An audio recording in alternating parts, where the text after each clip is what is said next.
All right, I'd like to call this meeting of the Concord Select Board to order on August 29th at approximately 6:31 p.m. And the first item on our agenda is the consent agenda.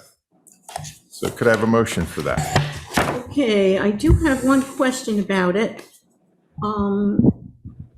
which is the gift acceptance from the trustees of town donations to the Beatty Center Capital Reserve. That seems unusual. Is this something that's been done before, or something that was requested at this time, or? So it's unusual because it doesn't typically come to the board, and I didn't realize that it was on the agenda. Had I noticed that, I would have pulled that, because that's one town account to another, and it doesn't need to be. Okay. But it is annual. It is the maximum amount that is allowed to be distributed from that trust fund, and we've been doing that for at least the last 3 years. Oh, okay. For capital. All right, thank you. Is that the Sawyer Fund, or is that some other fund? No, it is the Beatty Endowment Fund. Oh, okay. Not the Sawyer Fund. Okay. All right, move to accept the, approve the consent agenda as shown in the, on the agenda. I consent. So is that a second? I'll accept that as a second from Mr. Dane. All in favor? Aye. Aye. All right. Now to the town manager's report. Okay, thank you and good evening. There are two separate reports that are in your packet this evening, and I'll start with the report of August 19th. The police department has begun assigning traffic enforcement officers to the areas around school in anticipation of the reopening of school, and the chief would like to remind everybody that school is back in session, and to be careful and be mindful of additional pedestrian and bicycle transportation in the area. Our fire prevention department or staff was on hand for the acceptance testing of a residential 40 kW electrical storage system. This is the first residential electrical storage system of its size. Anything that is over 20 kW requires fire inspections in addition to any other inspections that are required. I would assume we'll be seeing more and more of these as people are looking to have battery storage on their solar, on their residential solar. All of our uniform fire personnel completed the hands-on portion of our driver training program a couple of weeks ago. This training was taught by Lieutenant Keith Catoni and firefighter Brendan Lyons, and it was done in accordance with the curriculum of volunteer fire insurance. The department would like to thank the school transportation department for its assistance in allowing them to use their facility for this training purpose. Minuteman Media Network held a state representative candidate forum at Harvey Wheeler a couple of weeks ago. The library department, or the library, is pleased to announce the dedication of the Goodwin Forum, and on September 7th at 5 p.m., Doris Kearns Goodwin will be on scene and speaking to accept the dedication of the forum, which is a multi-use programming space that fosters civic engagement, historical scholarship, intellectual growth, and a love of learning.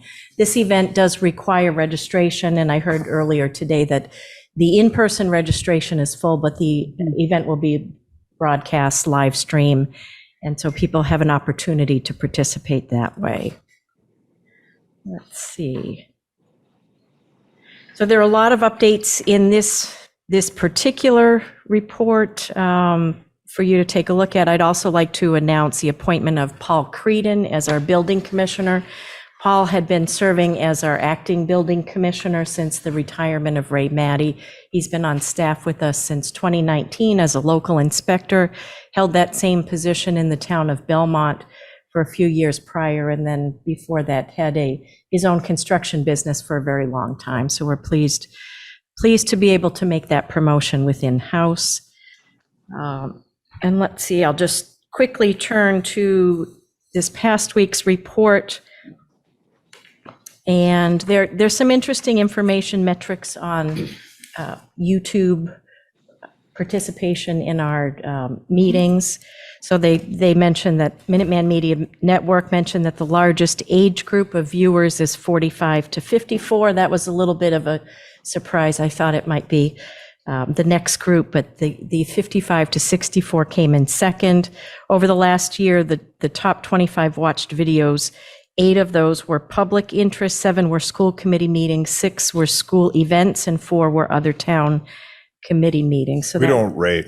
that was, Well, you'd note that in this list of things that people watched, the Carlisle Select Board is listed, but we are not. Yeah, I think. We're in the other town thing, that bottom. maybe it's Monday not night. entertaining. People aren't ready to tune in on not Monday entertainment. nights, maybe. Just We a try to keep it uninteresting, don't we? We do. Just a couple additional updates. The Commonwealth Ave construction project, National Grid has completed the gas line services to businesses. We're working on providing water and sewer connection for a future development at 13 Becom Ave. And the light plant is scheduling the replacement of an underground concrete vault. We're looking to begin construction with our contractor Newport in mid-September. There's some information on the drought and water supply management update that's worth a read. And then I'll just note 2 housing-related items. We have a housing roundtable tomorrow evening at 7 p.m. and then the second meeting of the housing production plan on September 16th. And I'd be happy to take any questions. Are there any questions? Yes, I have a question on the front page of this week's report. There's a mention of a grant application for 229 Main Street. Yeah. And I would be interested to know somewhat more about what we're asking the consultants to do on that. Yeah, so right now we are working on a scope of services. So we're trying to decide what we might apply for. And Chris Carmody in the town manager's office is working with the chairs of each of the committees. We're trying to decide if there is a scope of work that would meet the requirements of this program. How can we work there if we don't own the property? Well, we're trying to decide what we might Okay. apply for. Well, Would this commit us to anything? I don't think so, no. This is studying, not, well, is it the environmental issues or is it? right, in the past, that's what the consultant has done. Yeah, and so we would, when we have decided what the different opportunities might be, I certainly can let the board know so that you're aware, and you can Yeah. decide if you would like us to submit the application or not. Yeah, there's some discussion right now about what the potential scope of work could be. Well, And it may be that there isn't anything that falls within this particular program. and then we wouldn't do it, right? Right. I mean, because I think what we're looking down the road at is viable alternatives to assuming ownership, which would mean essentially zoning and planning instruments rather than ownership liability. But for future discussion. Yes, I it think. is, but Okay. I want to make sure that we don't go off the track on hiring a consultant to do something that we're not interested in doing. Right. I mean, one of the discussion points that is going around about potential with the consultant is just about the risk assessment, which would be important to any future owner. Right, right. I have a couple of questions. Sure. So I see that the staff attended the National League of Cities Infrastructure Grant training. I think that's great. Is there any particular project that we might apply for, or?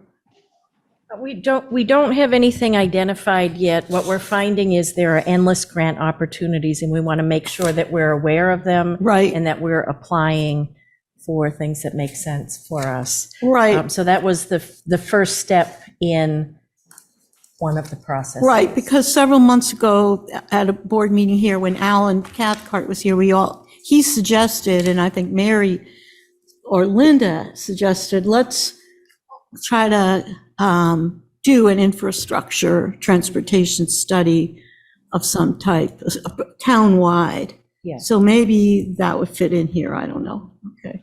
My other question is, I see that we're looking to hire a housing consultant at the RHSO. Is that for Concord or for all the towns in the RHSO? So I know there are two things going on. I know the RHSO staffing as a whole is less than it was. There was one or two people that have left, so, and they would work across the whole consortium. Mm-hmm.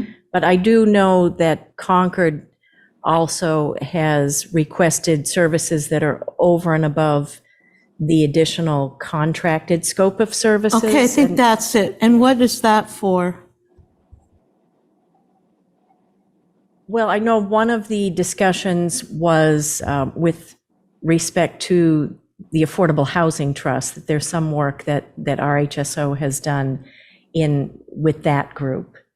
And I'm not sure of what anything else would be right now. Yeah, I'm just curious why we would need a whole person, but we could talk about that later. Okay. Any other questions? Yes, Mary. While we're on the topic of the housing issues, I'm glad to see them here. I was wondering in the future if we could have an update on how many affordable units we're bringing online as we go along. I know there are two that recently actually people moved into them recently near me, but I think they count way before that. So I guess I would like to have a better idea of how much we have in affordable housing and how we're bringing things online. So, my understanding is that there are 3 in the pipeline, 2 of which were on 930 Main Street. And Liz Russ indicated at a recent meeting that those have already been, the application for those counting towards SHI has already been submitted. Those are the two. So, 2 of the 3. okay, and the third, I guess what I'm not asking for right now, I'm wondering if we could have like a periodic update on how many units we have in our inventory and how many are in the pipeline and how many as we bring them on, if we were brought up to date. So I'm not looking for a snapshot right now, but I would like to get a good feel for what's in the backlog and what are some things that we could bring online if we made some efforts. Yeah, well, I know that that's also a particular focus right now, given Exactly. our So we're asking situation for, I relative think, to the information 40B threshold. So that we have. it's a worthy topic for us to discuss. Yeah.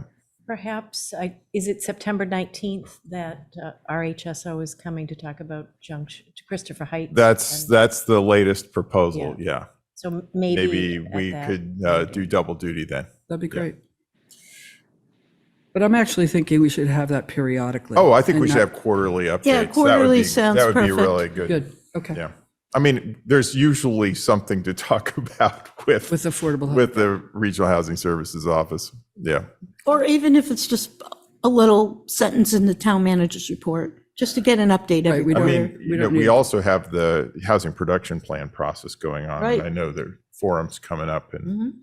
so we will have certainly a meeting that has that as a topic as well. Yeah, So, and But I again- think that's an element of the plan is how to get to 40B.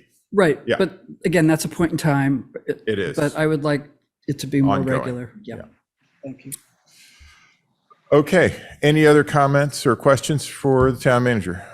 All right, then, just from the chair's remarks perspective, I wanted to say that as a resident, I recently have used the online permitting system for building permits, and I was impressed with the system. I think that it's very smooth and has embedded workflow. As a software guy, I thought this was a pretty well put together solution.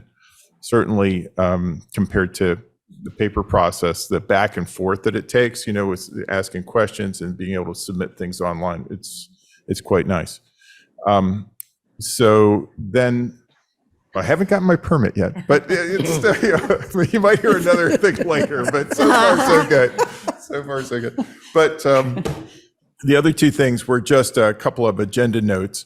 One is, as mentioned, Liz Rust has requested that the Junction Village / Christopher Heights topic that I was originally going to be discussed tonight, potentially. Now she's suggesting September 19th. She said that the DHCD will not be making their decision in September, so it's not as urgent. And they don't have the date yet, but they do know that September's plenty soon enough to have the more robust discussion, as she calls it, of the funding for that project. So again, while I personally won't be part of that discussion, just wanted to note the timing. The 19th. The 19th. And then the second one is I heard from the Director of Planning and Land Management today that, as you know, we have a 60-day timeframe that we had planned for a short-term solution at Junction Park. She says she's running a bit behind schedule on that, and that she expects that we will review that in October, not in September, as we had planned. So it would have been at our September our next September meeting that 60 days would have passed, September 11th.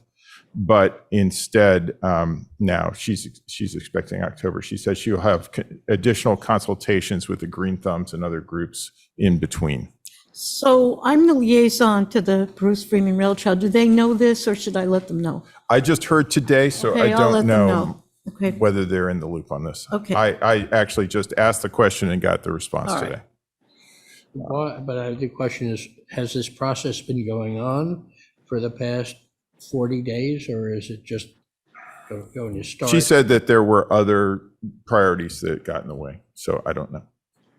Well, Okay.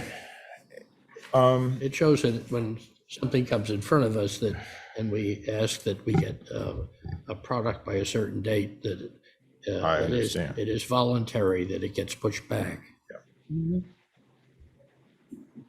It's just that push comes to shove, Yeah. we don't have a plan. I mean, it's not like we're going to get our shovels out and head down there. So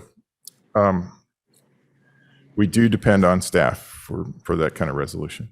So it's now after 6:45, so we can call the public hearing, our 6:45 Okay. public hearing. Move to open the public hearing for a transfer of liquor license, pledge of inventory, pledge of license from Dino's GMAA LLS DBA Dino's Cuisina and Pizzeria located at 1135 Main Street to RK Earth Corp. DBA Dino's Cuisina Corp.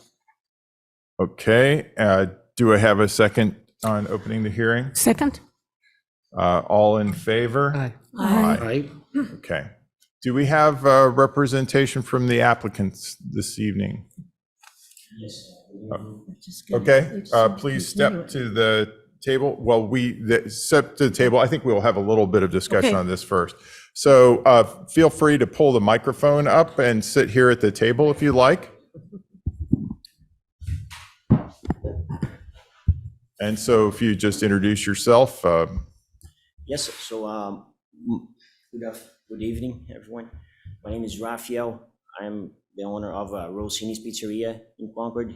As well, I acquiring Gino's. So I'm representing my company, RK Earth Corp. And I applied to have the liquor license transfer. Okay, thank you.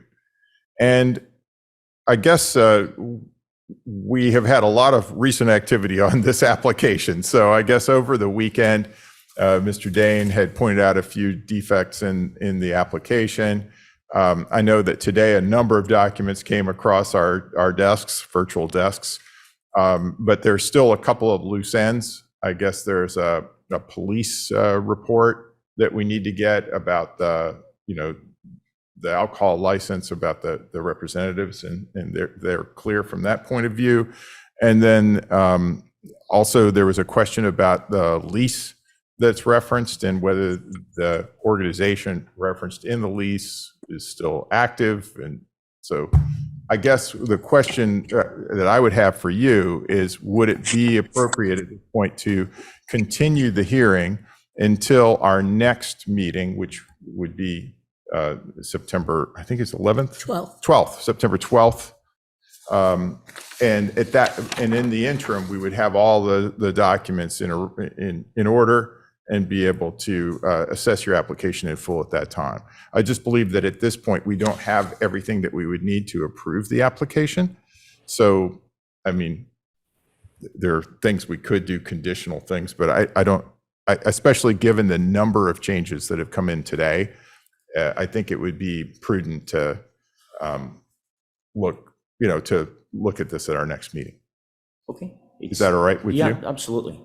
Okay, so then I would entertain a motion to Okay. continue the hearing. Move to continue the public hearing until September 12th, 2022 at 6:45 PM. Do I have a second? Second. All in favor? Aye. Aye. Okay, thanks very much, and see you again on you. September 12th at 12th. this same time. Thank you. Okay. Okay. Now, it's not quite 6:55 PM, unfortunately, so we need to take care of a little bit of other business until that time. So how about the appointment of the town treasurer? Sure, I would be happy to do that. Gail, would you like to come up here? Yeah. So I am pleased to appoint or advise you of the appointment of Gail Dowd to the position of Chief Financial Officer effective September 5th. So you have been involved in the appointment of the interim treasurer collector, and you might remember at that time that under the charter, the treasurer collector is one of two positions that the town manager appoints, but the select board approves. One of the roles and responsibilities of the CFO is treasurer collector, and that's why this item is here before you this evening.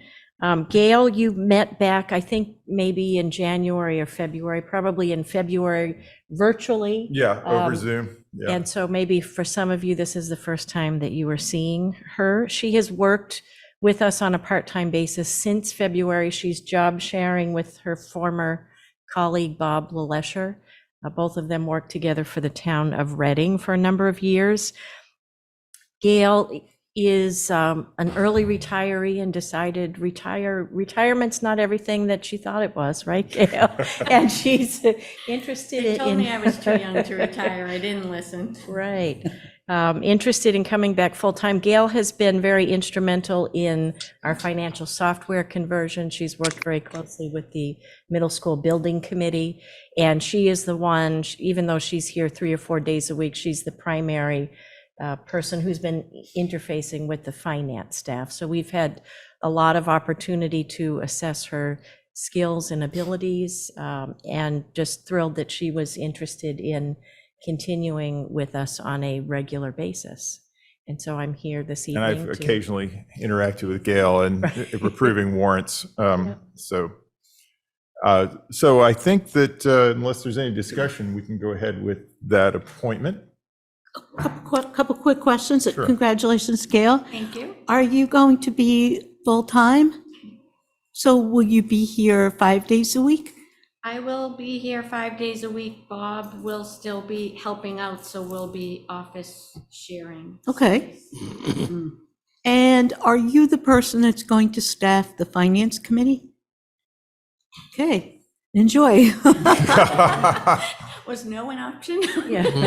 When you say So- staff. Well, the town finance- manager technically, Yeah. well, So, no. Bob- Carmen not that. staffs the Carmen finance does. committee? Carmen's, Carmen staff. Carmen appoints. Carmen appoints, Right. but Staff liaison. Staff liaison. Staff So liaison, Bob yeah. has Okay, you're been, gonna be- Bob has been doing continue it. to be, but I will be working alongside oh, I see. Yeah. with Good. Bob. So Okay. he'll still be assisting with finance committee and some of the budget and capital items that are coming up, so.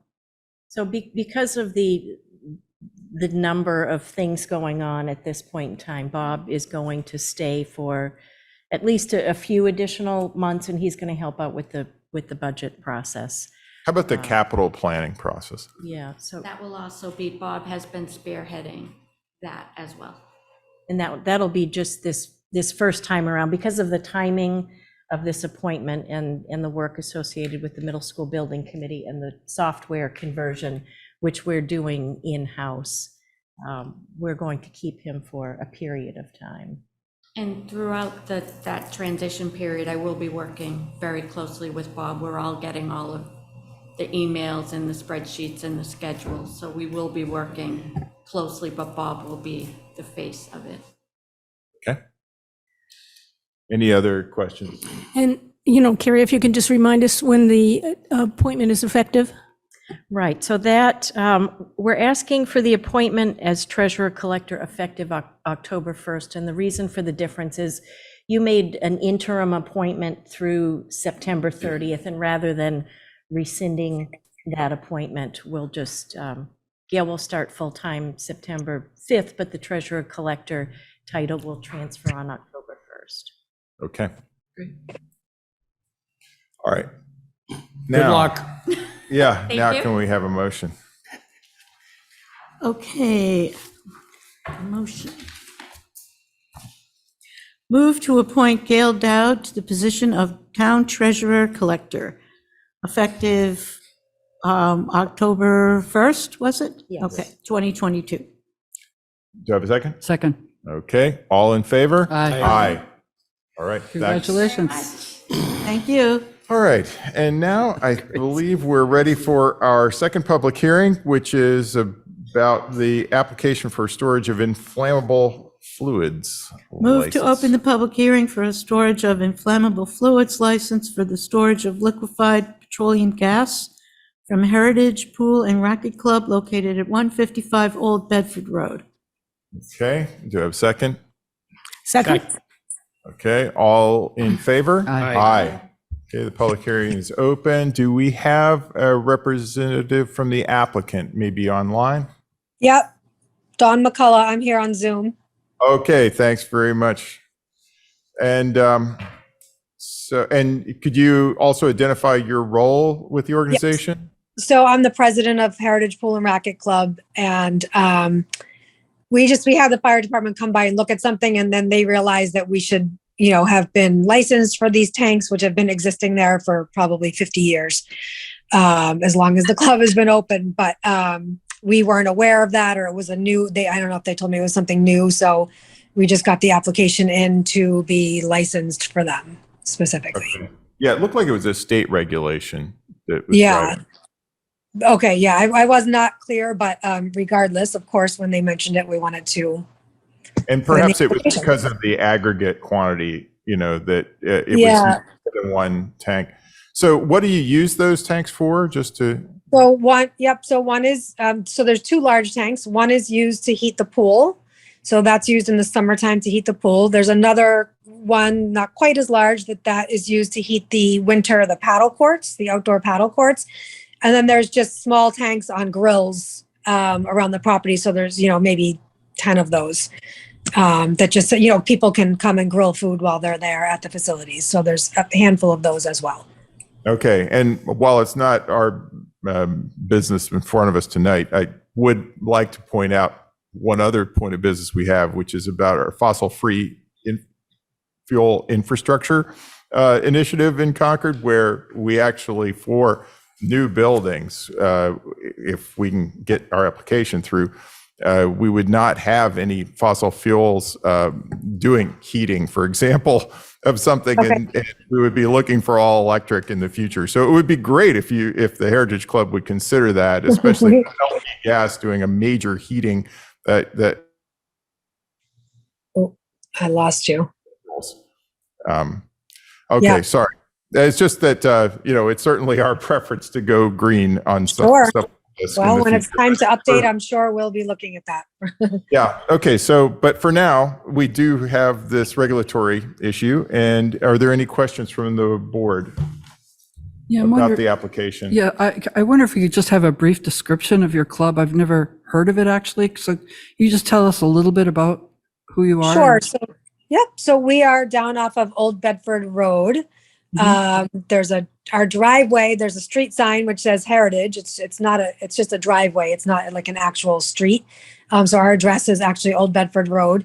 When you head down there, we have 5 tennis courts on the right. As you enter in, there's a small hut there for the tennis employees, and then there's a larger facility with the pool itself.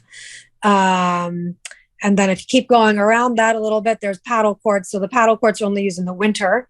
It's kind of a separate like membership of our winter membership, of our summer membership. It's like a separate membership, but it's a social club.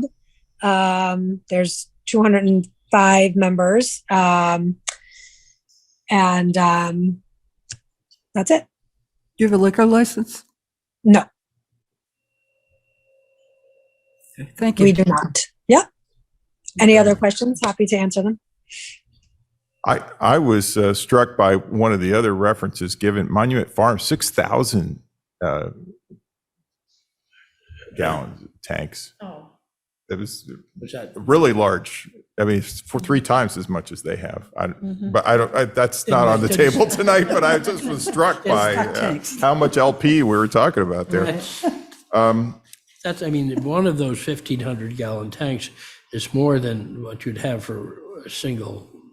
Family home. Yeah. Oh, yeah. No, 500 would be a good size, big tank. No, the Obamas got in hot water, so to speak, recently because they had, I think, 2,000 gallons worth of capacity for their complex. And Well, you know, if people you're were a questioning president, that. if you're a president, you need a little extra. Yeah. Well, anyway, back to the matter at hand. Any other questions about the application? But no, it's just actually, it's really, and Eli, you should listen to this. something that's been in place for many years already, and just That's right. bring it. We're into just simply bringing it compliance. into compliance. Yes. Okay. And I believe, we saw the letter from the fire department. There were no safety issues or anything like that. It's really a compliance question. All right. So can I have a motion? There may have been a I question from, believe that was probably on a different topic. Just Okay. guessing by who it was. Yeah. all right. Move to close the public hearing. Do I have a second? Okay. All in favor? Aye. Aye. Okay. Also, this is a time where if there are any comments from the public or questions, feel free to identify yourself on Zoom. And if I'm not seeing you, just raise your hand. I'm not seeing anyone. So, Okay, move to approve the storage of inflammable fluids license for the storage of liquefied petroleum gas for the Heritage Pool and Racquet Club located at 155 Old Bedford Road. do I have a second? Second. Okay. Any further discussion? All right. All in favor? Aye. Aye. Okay. Thanks very much. Thank you. And now we're going to go from one dawn to another, I guess. It's the next topic is the Concord Middle School building project. So I'd like our co-chairs to step forward. They're going to give us a presentation of where we stand right now and any additional requests they may have for us. And I have to say, lean in as far as the microphone's concerned here. It always helps. I wish we had a couple. We but- do have Oh, another actually, one right There's there. a spare. Why don't we do that? So yeah, that's. Okay. All right, if you could identify yourselves and take it away. Pat Nelson, I'm co-chair of the Concord Middle School Building Committee, and we're delighted to be here tonight. Dawn Borriello, co-chair alongside Pat of the Concord Middle School Building Committee. Literally and figuratively. Yes. So tell us. So the reason we're here tonight is we had voted at our August 18th meeting to request that the select board consider initiating the process to have a special town meeting to address the budget for the middle school building committee. The vote that was approved, and out of our committee, 7 approved it, and there were 3 noes, 1 abstention, and 2 were not present. But the motion read, Because of significant economic changes and higher estimates than expected, the Concord Middle School Building Committee requests the Select Board initiate a special town meeting process to be initiated between August 24th and September 14th, based on the advice of Town Council and Bond Council. The warrant would request up to $115 million for the Concord Middle School building project, with specific design and budget options to be provided in time for the Finance Committee hearings. So the context for this is that we received the estimates for the initial construction Design development. design development documents in June. And so that was at our June 30th meeting, I think it was, yeah, June 30th meeting. So at that point, we heard that initial estimates expected that we would be $5 to $6 million over the construction budget. So we voted at that time to continue the design work based on the design that was presented at the January meeting. The discussion really centered around what was driving this over budget, and the estimators, our project manager Hill, and the architects went through what they thought were the driving factors, which was the escalation in construction costs and inflation. There was no significant changes in the design from what had been estimated earlier, and that estimation had been the basis for which we asked for the initial $103 million from the town at the January town meeting. So the committee voted to reconsider this after we received the 60% design development estimates. And that would be taking place on October 20th, I believe. Construction documents, 60% construction documents. No, it's okay. No, she's the expert here. It's okay. So we finished design development in June, got those estimates. To Pat's point, nothing significant changed in the design. It was a budget at the end of schematic design, which is typical when a community would go to the town to ask for their funding. What is unusual, I'm sorry, I have no idea. Just have to, yeah. Yeah, sorry about that.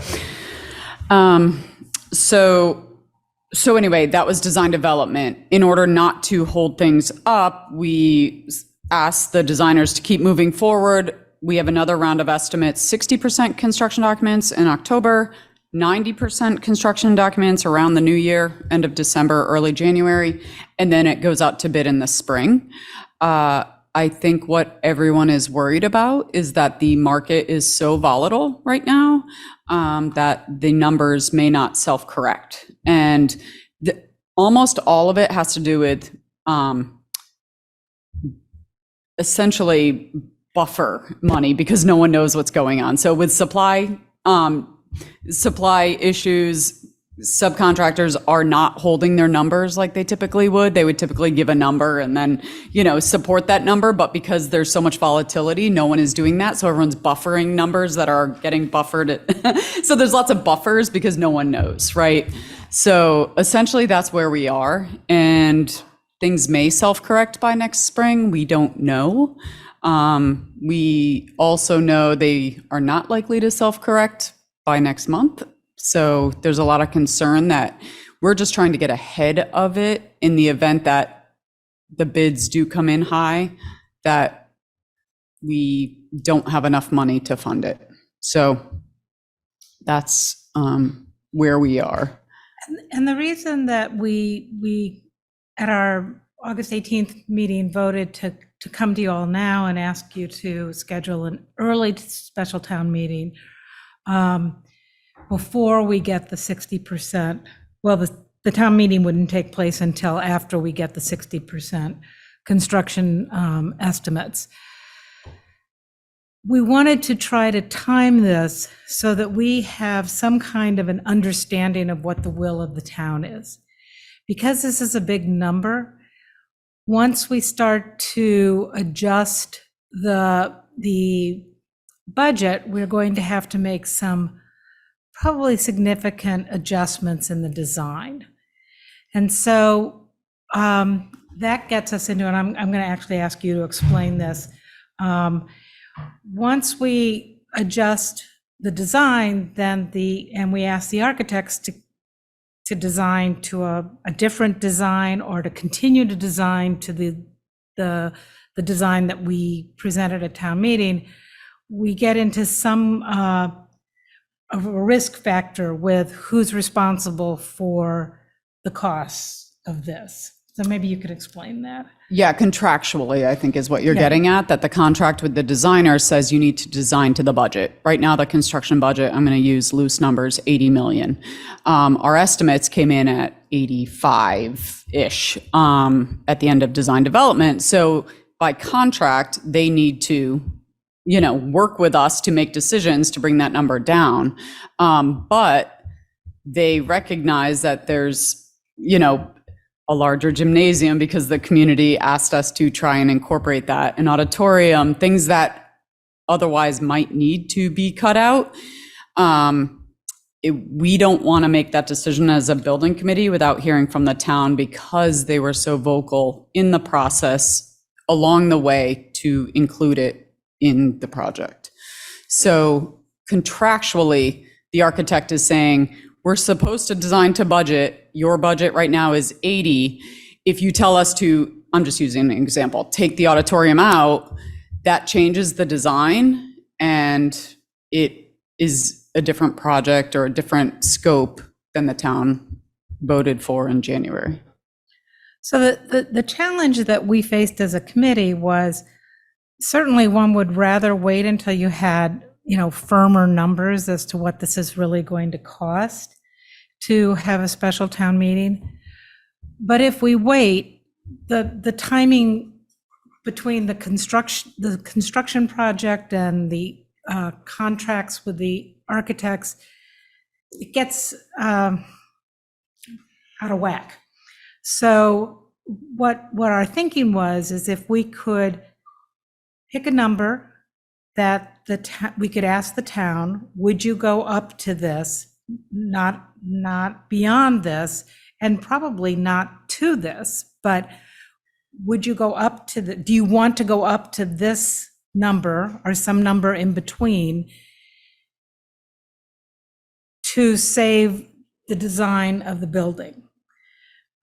So the worst case scenario or the most expensive case scenario is that the original design of the building ends up costing 110 million or some number. Then we want to give the town the chance to say, we don't know. We don't want you to do that. But we would like you not to change the design dramatically, and we would be willing to go up to 108 million or 107 million. So what our thinking is that you all would ask for a special town meeting. There would be a warrant article that basically read up to and not to exceed a certain number if necessary. And that at town meeting, we would present 2 to 3 options that the town could vote on at town meeting. One would be the full vote option, going with our original design, which would probably cost the most, which would in all likelihood cost the most money. Holding the budget to the 103 million that, or the 80 million. Yeah, that's total project You don't cost. need a vote for that one. No, That wouldn't we need- have, right? Well, but we think maybe we don't need a vote, but we need to give the town Assurance. the chance to say, we're not interested in, we don't want to have to stay at that budget because we don't want to have to make the cuts that are the adjustments to the building that would be required to get to that budget. Remembering that we haven't done anything to the design that has brought us to the point of being at this 185 million for the construction. We also don't know, and then there'd be a number in between. In the meantime, and in parallel to the process of starting the town meeting, special town meeting in motion, we will continue our value management process. So the committee's already identified, I think it's 1.2 million, about Yes. 1.2 million of features of the design that the OPM, Hill, and SMMA, our architects, have recommended as possibilities to eliminate from the design. They've gone through it as the professionals to say, well, you could do this and it would cost you less money, or you could do that and it wouldn't dramatically affect the building. But that's only 1.2 million. And we have spent 4 or 5 meetings talking about this, going through the value management log, literally line by line. We're being very scrupulous to see where we can make adjustments. We've identified additional adjustments that could be made that are possibilities, but we haven't been able to come to a conclusion about those individual items. So there's still more work to be done by the time the special town meeting took place. We maybe have not. I don't think we'll get to solving our problem, but we will have maybe minimized our problem. So there'll be different numbers that would come to the special town meeting and to the finance committee public hearings. So that's the story. It's been a really intense process of going through all of these items. There's been a fairly strong sense on the committee that we don't want to eat into the educational programming, the academic wing of the building. We also, as Don said, recognize there was a strong community will to have the larger auditorium and the larger gym. Can I make 2 points? Yeah. One is other towns are going through this. We're not alone. This isn't a Concord thing. Multiple towns are out there either at 90% construction documents. Some of them have bid and are having to go back to ask their community for additional funding. So this isn't unique to our community. It's unique to the circumstances of the economy right now. Also, the MSBA is, we're not in their program, but we're sort of following their process.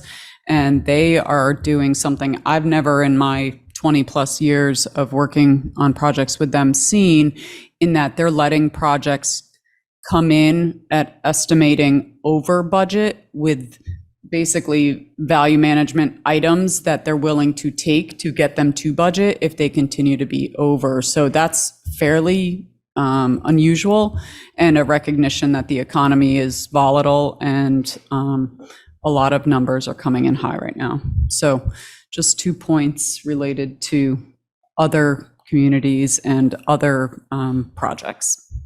Okay, I think we're ready to take some comments or questions from the board. So Terry? Okay, well, thank you for coming in. It's really good to get this update, and thank you for all the work really hard work your committee's been doing. And one of the things that I'm really confused about is you're talking about getting ahead of it.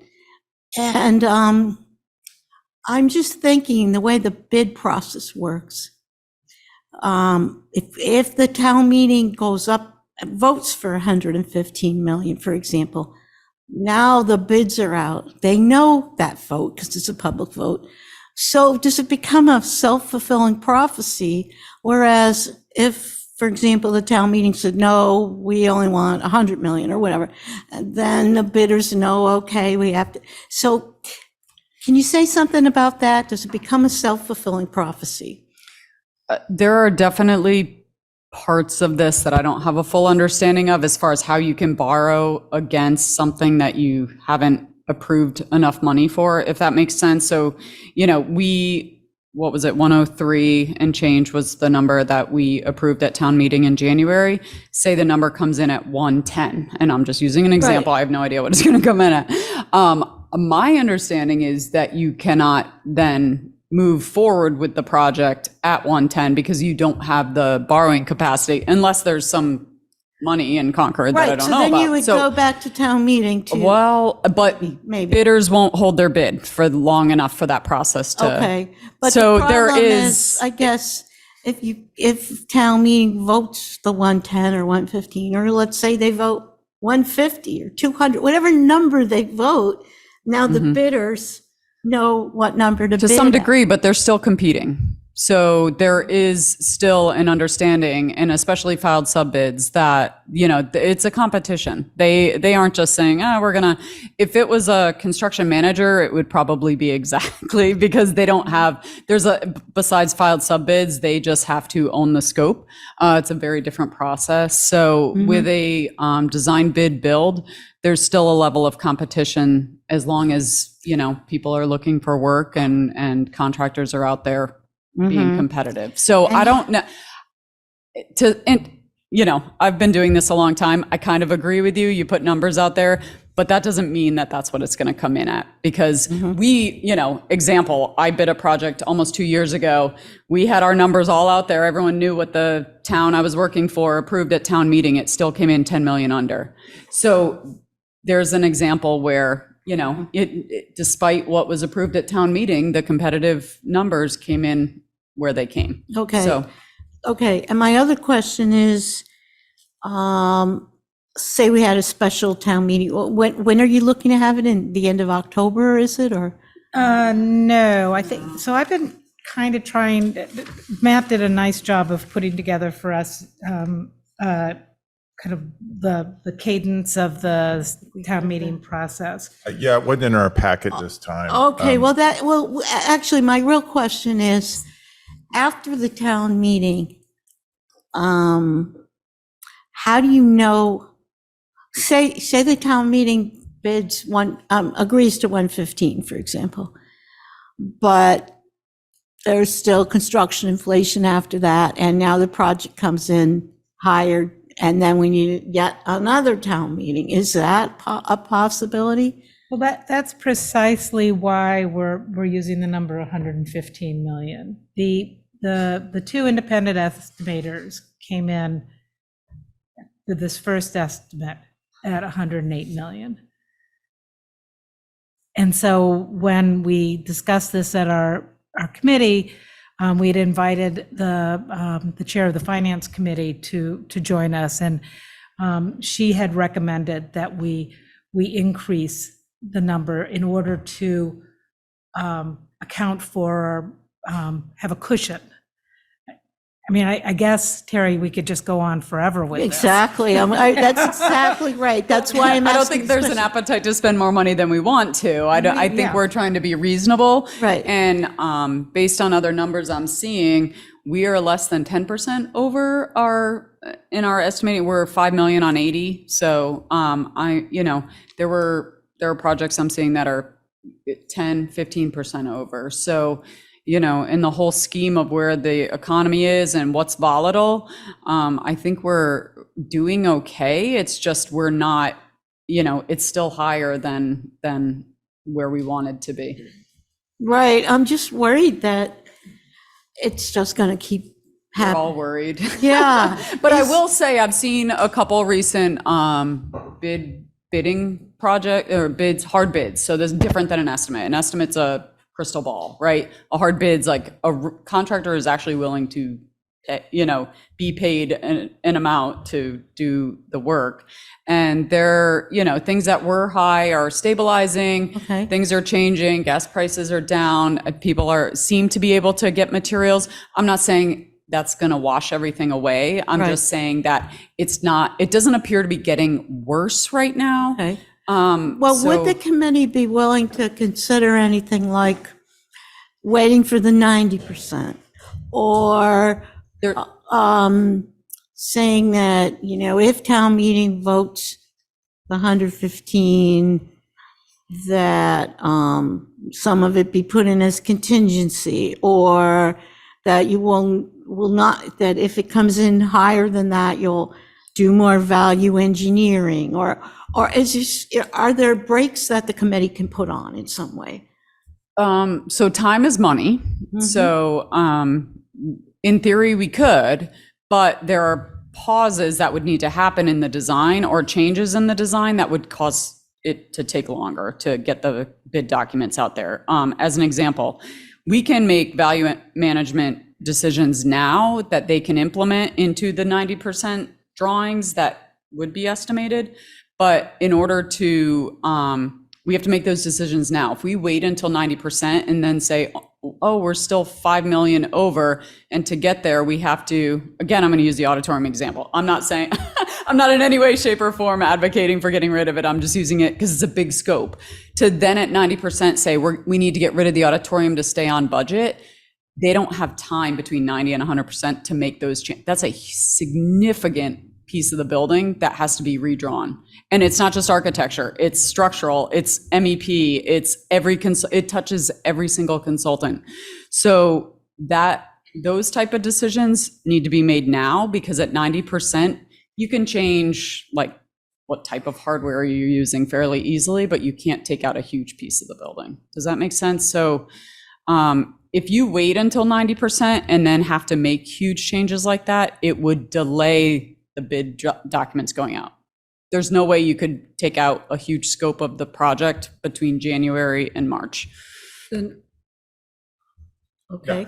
Mary? I do think we need a special town meeting because we have had significant inflationary effects. I don't understand the rush. I don't understand why it seems like all of a sudden we're in a hurry. And I really don't understand it. I would feel more comfortable waiting until we had clearer numbers before we went to town meeting, instead of, well, it might be this and it might be that, and we might have to cut out the auditorium. Because what I'm concerned with several things, because things are going to change between now and then. So going to town meeting with a better idea of where we're coming in would make me feel better. And also, I have another worry, which is I think that once and I'll be honest with you, this is my concern. I'm worried that once we have a special town meeting and a number, the energy will be spent justifying that number or trying to get support for that number, and maybe not as much on value engineering. And I think that some of the work for value engineering still needs to be done. And I'm not sure I've seen a commitment to it.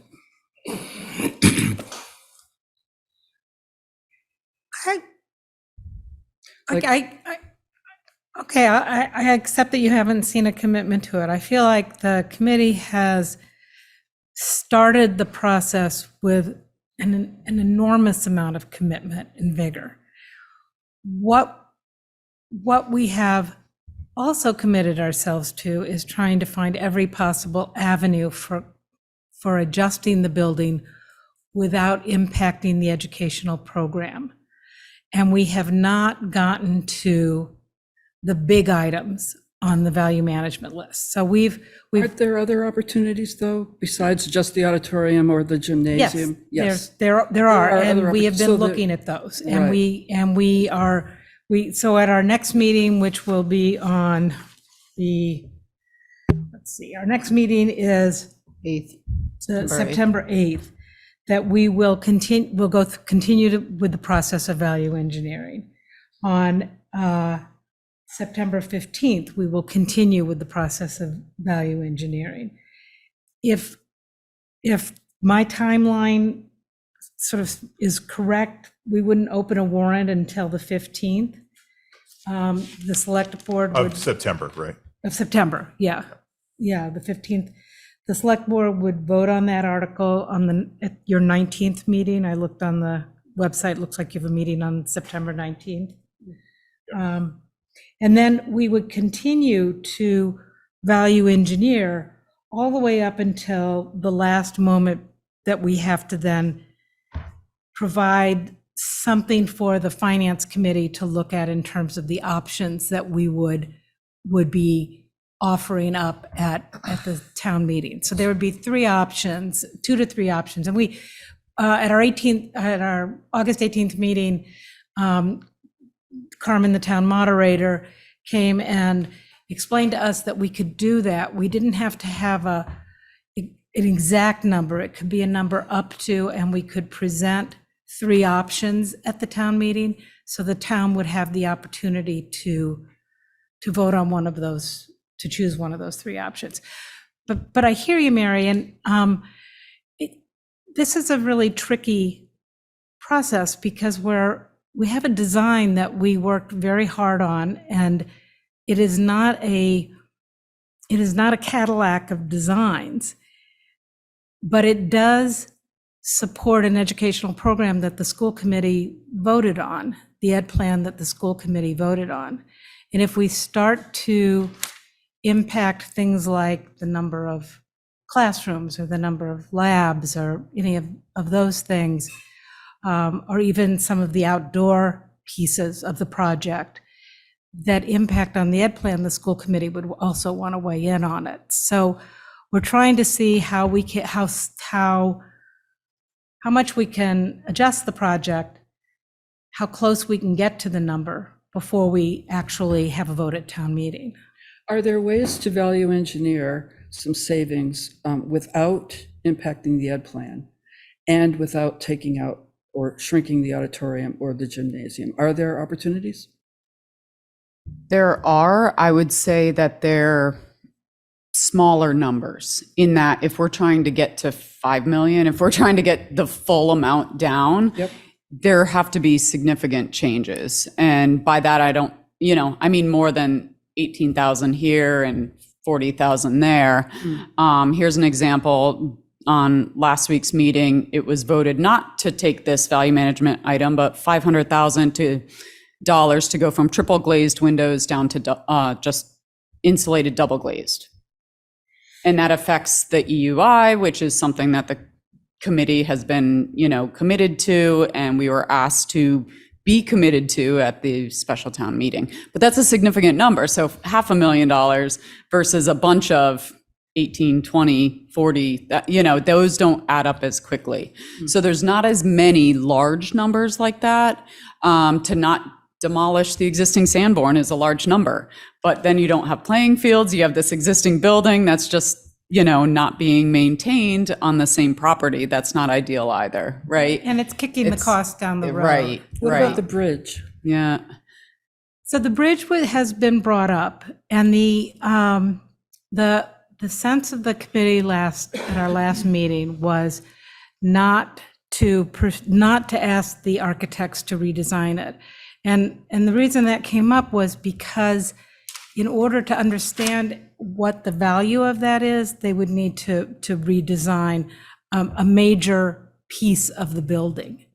So that was one of the reasons that was one of the discussions we had at our last meeting.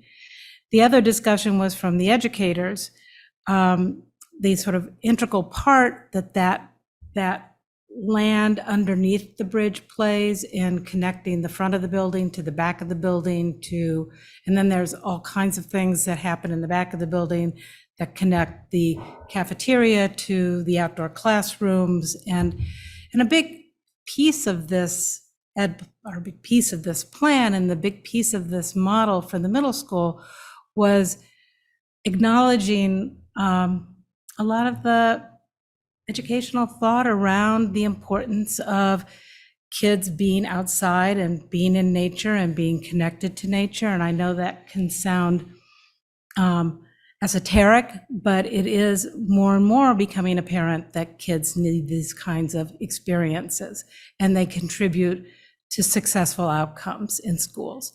So we've kind of put that on hold. It's not off the table completely if we have to choose that over something else, or the town chooses something else over that. It could come up again, but it's not a desirable change, just like reducing the number of science labs would not be a desirable change. And that's what we're wrestling with on the committee. Other comments from board members? Yeah. So, I appreciate all the work that's gone into this, and I know that you're already having serious conversations about value engineering, but I too came into this evening wondering if there were other opportunities for the value engineering. And I haven't really heard any concrete significant ones right now, besides talking about the gym and some other things. I mean, I don't think we were intending on getting into the That- items. that's fine. Some That's- examples could be lowering the height of the gymnasium, taking it back down to 6,000 from the 9,000. Yeah. MSBA standard is 9,000. Our community came out with a loud voice that they wanted to have 2 full-size cross courts to be able to have community basketball. Yep. And so we made other cuts at the time in order to include those. So those are, I don't think we've talked about either of those, but those Yeah, are I appreciate intended that. to be discussed So at the next. If I could just probe another area, if I may, and that is, we continue to talk about the ed plan, which I think is extremely important. But we also continue to push for a green community and the highest standard on this building. In that arena, the latter arena, is there no opportunity to somehow pull out some of the readiness for that, that could be dealt with later? And I know we don't want to push things down the road, but if it's a way to force us to continue to look at the value engineering, keep the ed plans sacrosanct, it sounds like that's been the position from the very beginning, and find something else that at least does have the opportunity to be broken up in some other pieces for the future. I'm just putting that out there to hear your response to that. So I think a good example is the $500,000 to go from the triple pane to the 1-inch insulated, low-E yeah. glazing. So that's a big number, and I'm looking for my list.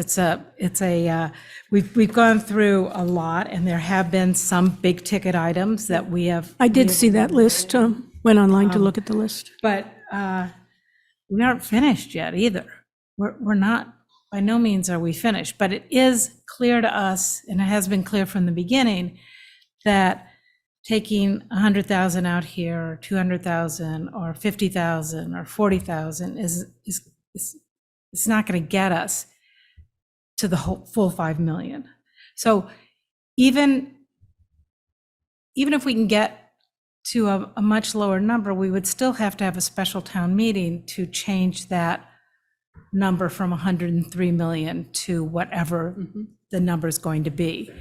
And getting out ahead of it, while yes, it would be great to have really concrete ideas of what the costs were going to be, it presents other problems, which is, I guess, why it feels like we're in a hurry. It does.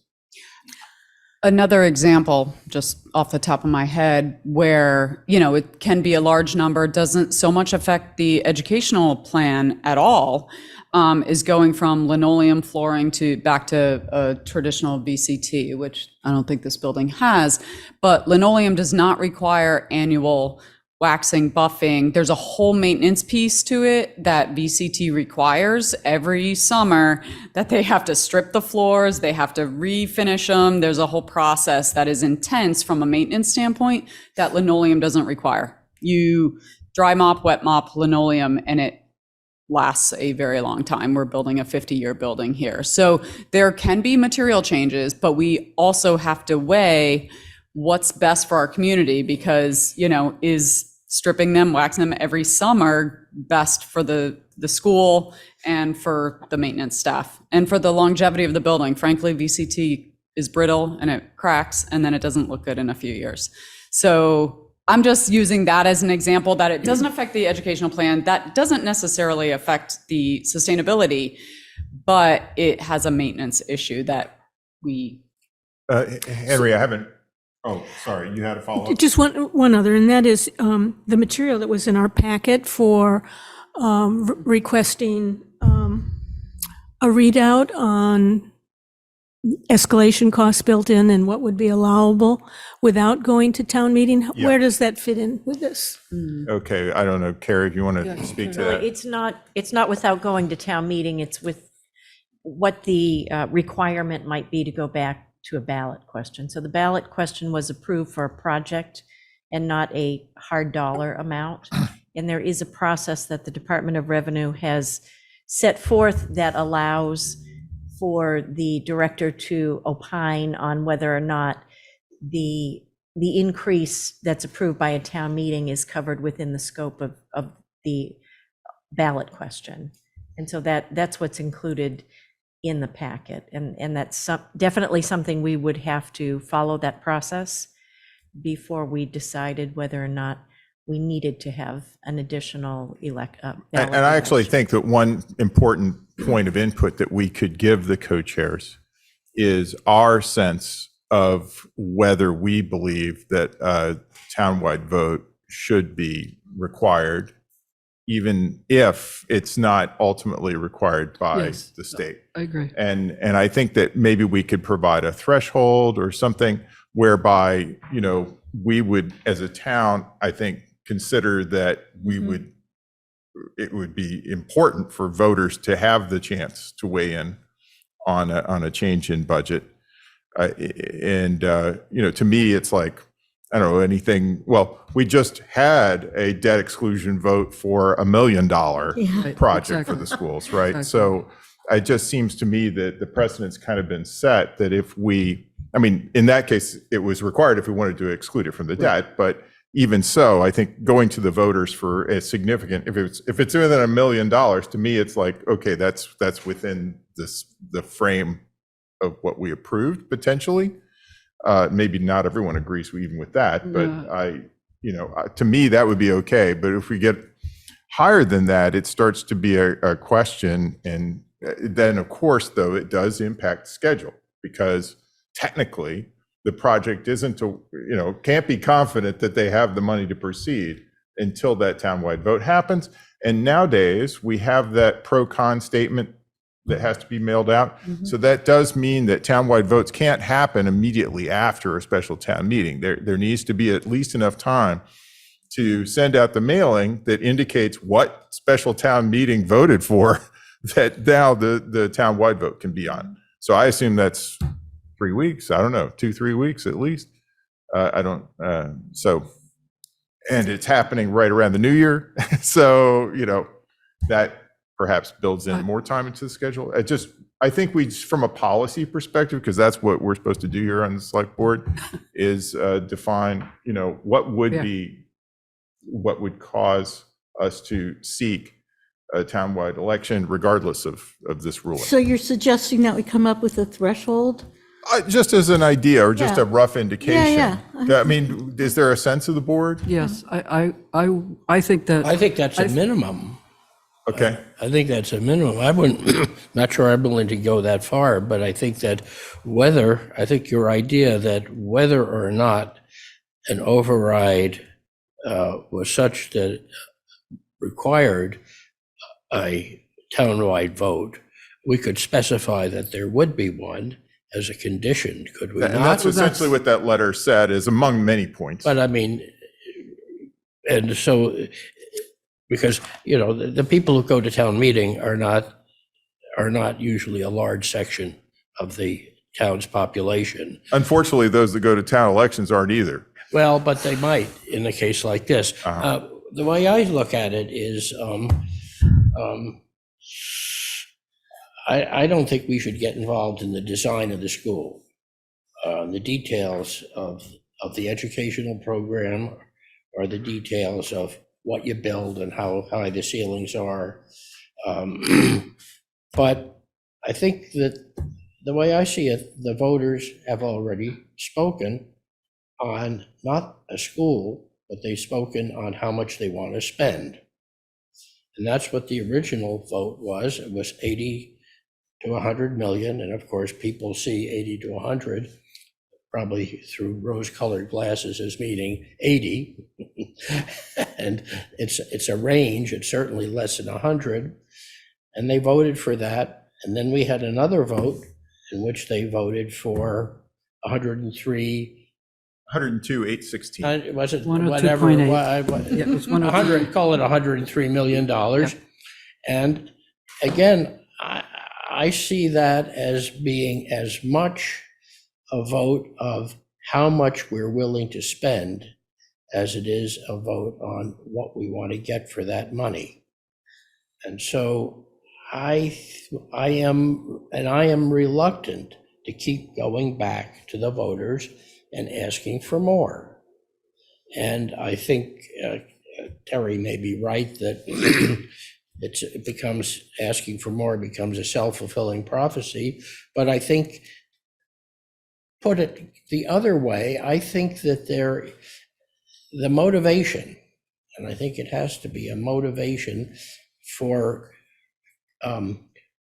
controlling the cost, has to be significantly more intense than that which arises from the perpetual hope that the town voters will keep voting for more money to pay whatever it costs. And so I would only be interested in going back to the voters for another town meeting if that was a last resort. And I certainly don't see any real significant need to do that before the regular town meeting in the spring, when we will know more. And I think we need to know more about what it's going to cost and how we're going to pay for it, because that's something we're not talking about.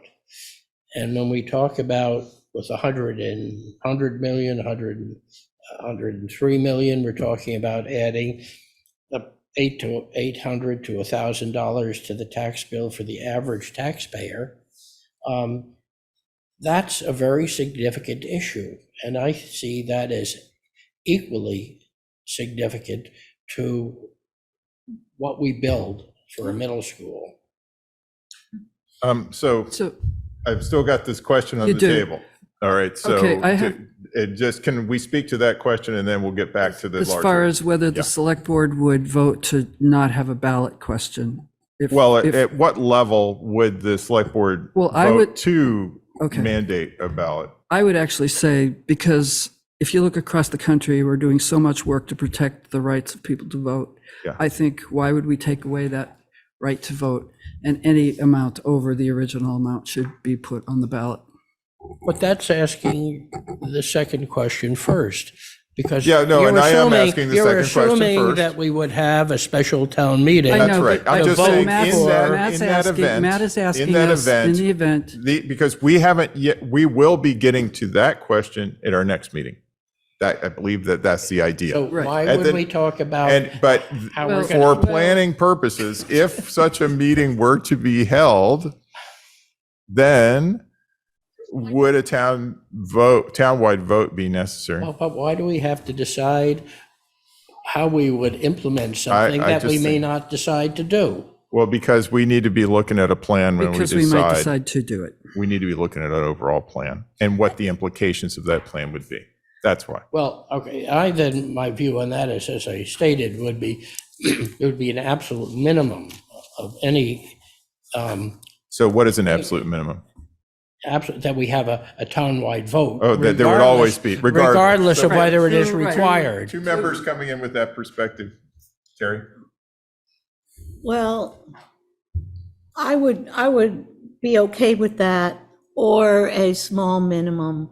So if the bids came in, 1 million over or something really small, maybe 1 million would be a good threshold. Okay. I wouldn't go to 10 million. All right. Linda?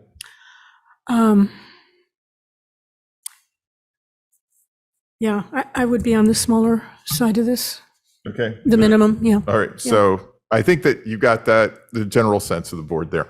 Okay. So now the next thing, Terry, you Okay. had another. So listening tonight, I have spoken on many projects about trying to be fiscally conservative, and not just the schools, but on affordable housing, on many FinCom projects. And I guess I'm hearing 4 specific things that I'd like to request.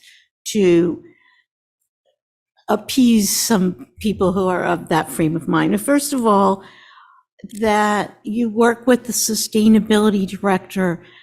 You gave some really good example about the windows, for example. So if you put in those triple pane windows versus the other example. Double. Right. Okay, it's costing another $500,000, but how much are you going to save each year? What about some grants? And now we get really aggressive about pursuing. There are so many grants out there. There's got to be some infrastructure, some ARPA, some stuff for sustainability, the way things are going. And related to that, the flooring was a great example. Do you spend it on the capital or the maintenance? And the school committee has already indicated that I think the number was 548,000 in operational savings.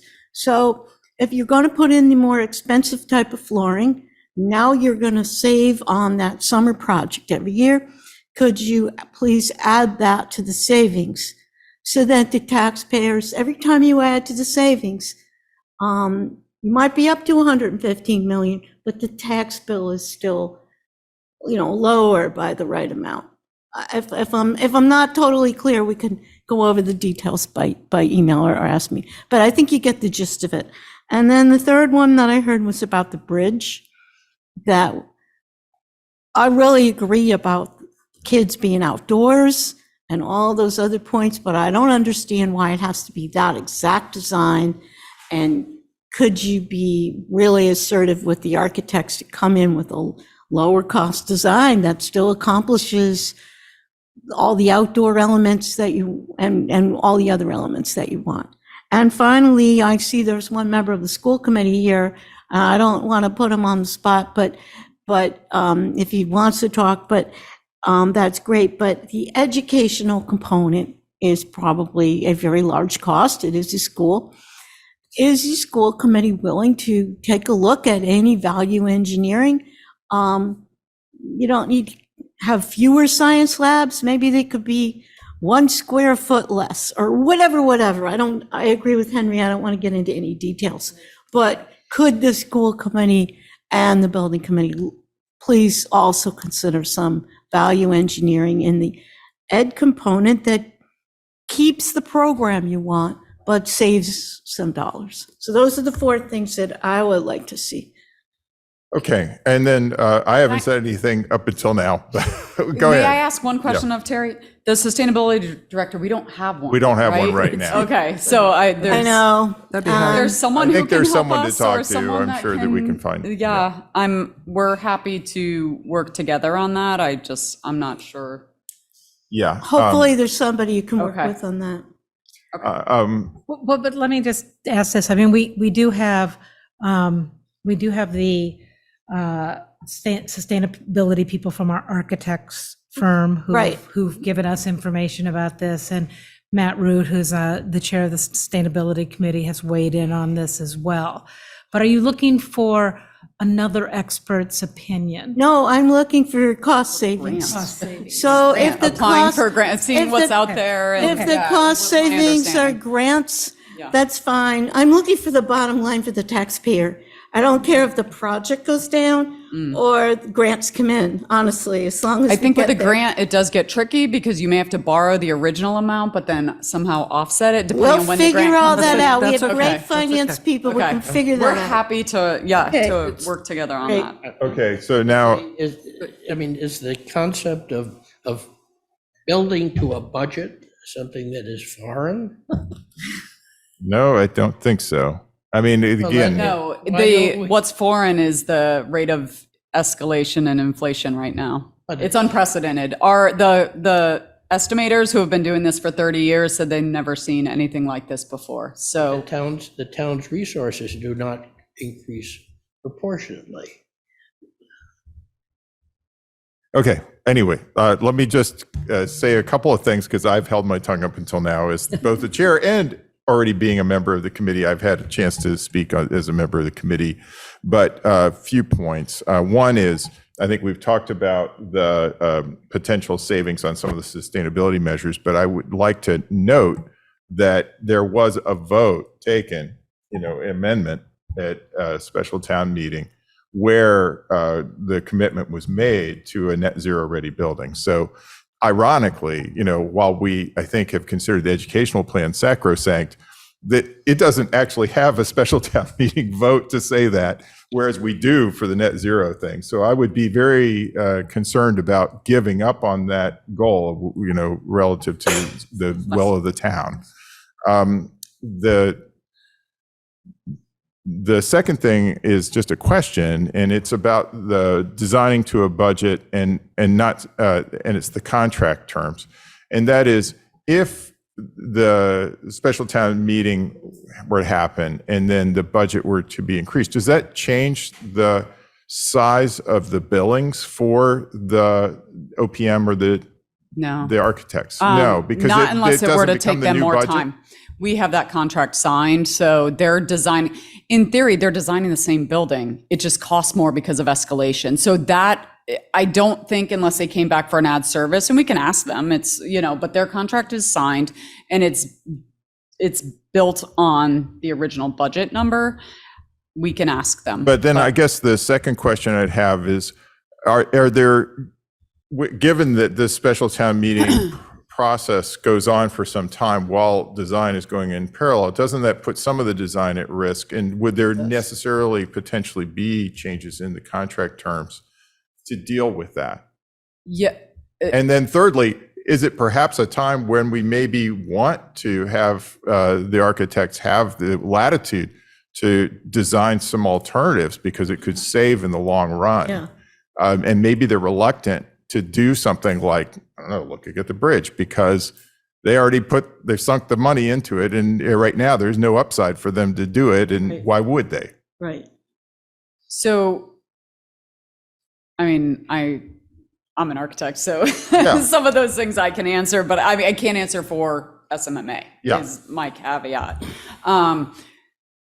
If I were the architect on this and the budget increased, I would not go back and ask for more money as a soft cost number to change. It's the same building. They're still designing the building. They're moving forward into 60% construction documents.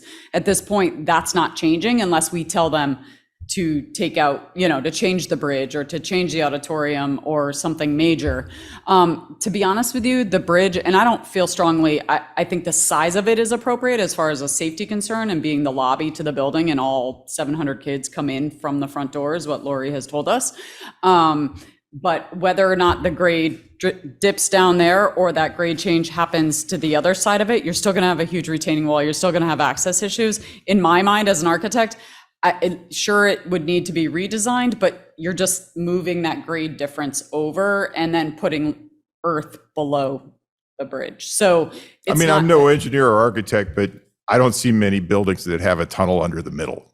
It has to cost more. It almost has to cost more. You're spanning it instead of building a foundation and footing. but- So It's the existing contours of the land. correct. So it was a way they didn't design it because that would be a fun thing to do, but they designed it to meet the contours of the land. And I don't dispute that we could change that. But I don't know, we just don't have enough information about it. And what I'm hearing loud and clear is you want more information Yes, about I that. think that's really going to come up at the special town meeting. And You're then really the- going to have to explain. And even then also, what would be the nature of the options that would be offered? So that's what I don't quite understand. It seems like so far there's a value management process that's been a consensus process. And so really that just becomes the new budget, because why would you offer an option of things that everybody already decided we should take? So then how do you then offer options below that? And what would they look like? Especially if we're not going to look at design alternatives. So what would they be? I think our committee needs to talk about it. If I would put some out there, I think are you saying in order to get to the 80? Well, or anything in between. Anything in You're between? you're talking about, offering options in between. What would they look like? Yeah, they would be a version of the 1.3 that we've already taken. There's more to talk about. And then I I don't know how you get somewhere in between without changing the gym and auditorium. Like, because those are major in that they're more Or the than- bridge. Or the bridge. So Or let's throw the bridge in Or there. look We- at the, something about the ed component, I don't know what, maybe nothing can be changed, but just, yeah, it does, those are your options. It's not unusual, the projects like this for the proposals to cut the cost, to cut those things from the project that have a constituency that support them. And I think that that's almost like, it's almost unfair bargaining, really, that those kinds of things would be cut as a way of kind of encouraging, and supporting the total budget. I think that the message I hope that you come away from this meeting is that there's going to be significant resistance from this board about supporting any significant increase in the cost of this project.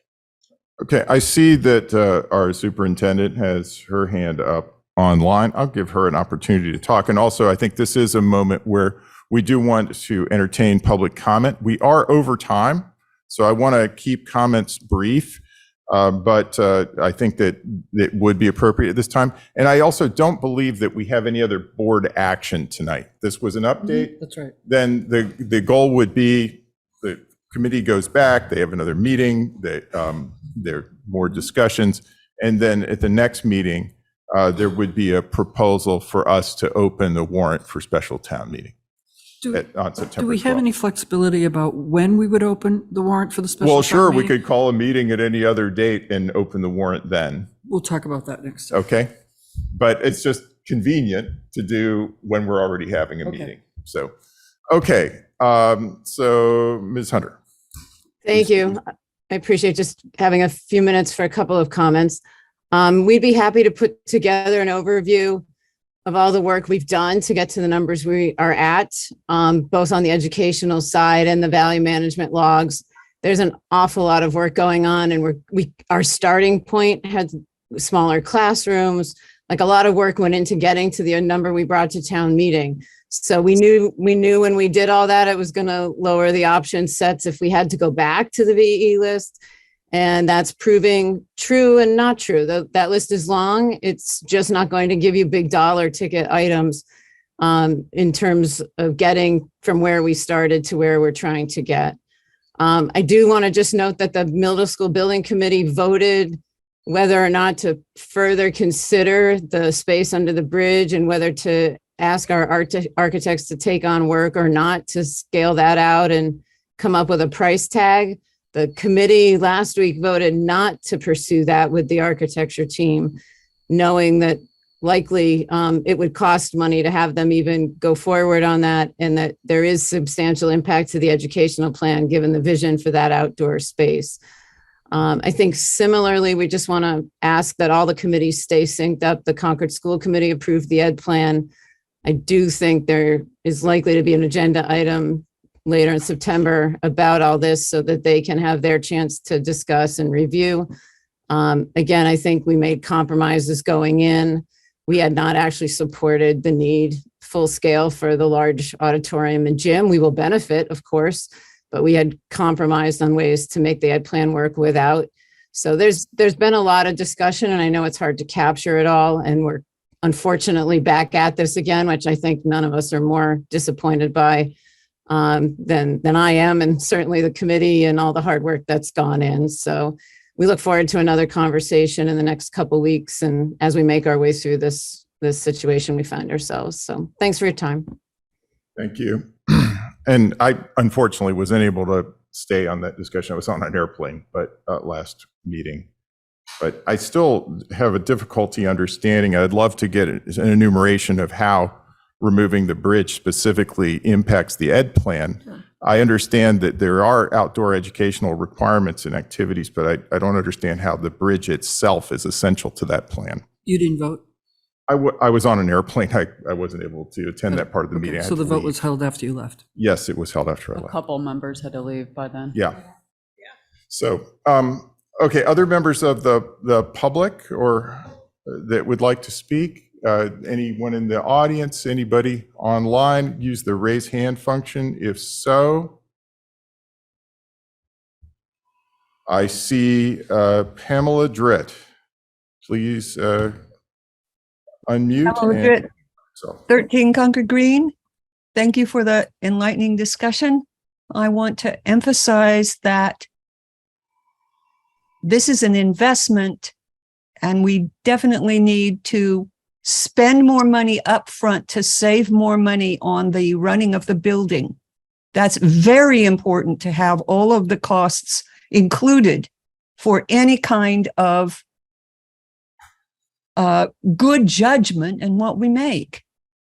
Triple paned windows might pay for themselves in less than 5 years. That needs to know. We can't just cut costs at the beginning without recognizing the implications of the costs of running the building. okay, Right. thank you, Ms. Dritt.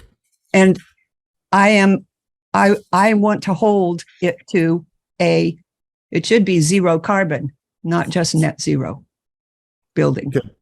Thank you. I don't see anyone else with their hand raised.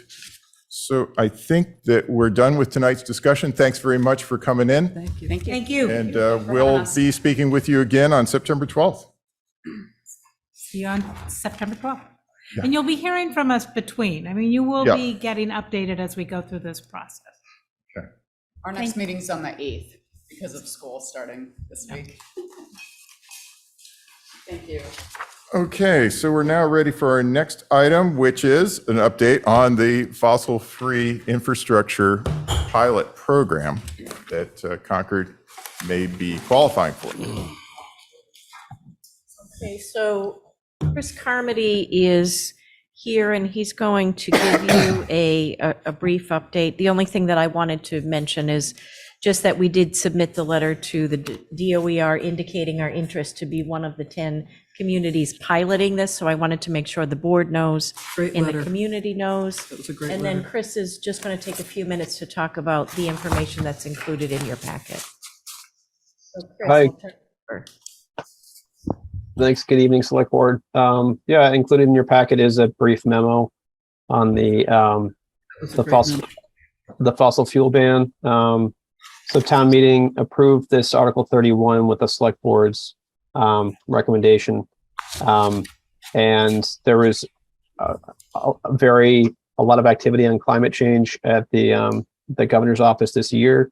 And after going back and forth with the state legislature, he agreed to a kind of a modified version of this climate action, this fossil fuel infrastructure ban. So he's this Section 82 of the Acts, I think it's Chapter 179, restricts this pilot program to 10 communities based on 3 different criteria. We believe that Concord fits all 3, and we should qualify for the program. So the town manager sent a letter to the commissioner asking for a copy of the application and confirming that we are eligible, and we are waiting to hear back. Around the same time that we sent that letter in, the Department of Energy Resources issued guidance that they are considering regulations, and we believe that they've been contacted by a number of communities who also want to copy the application. So the Boston Globe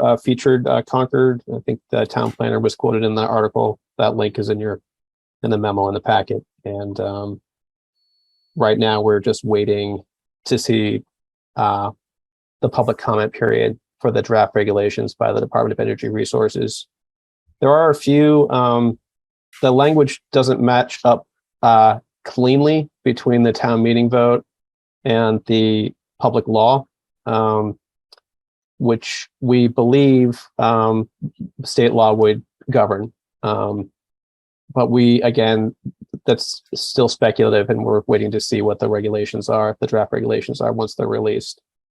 So specifically, there's a state exemption for research labs and hospitals. There's a few exemptions under the town meeting home rule petition that are slightly different.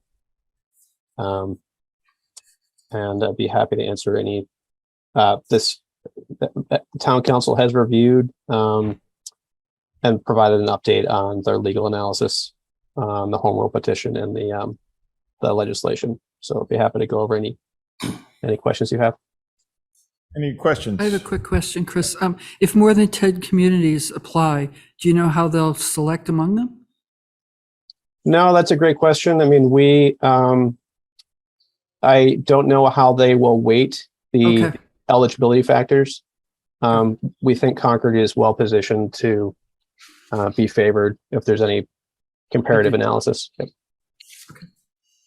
Yeah, I mean, I saw some comments from Senator Barrett, who basically said these were the 10 as far as he was concerned. Oh, okay. But He said Was what? Boston included? but that was the mayor of Boston that then, after it was approved, said, hey, Yeah, you know, let me know.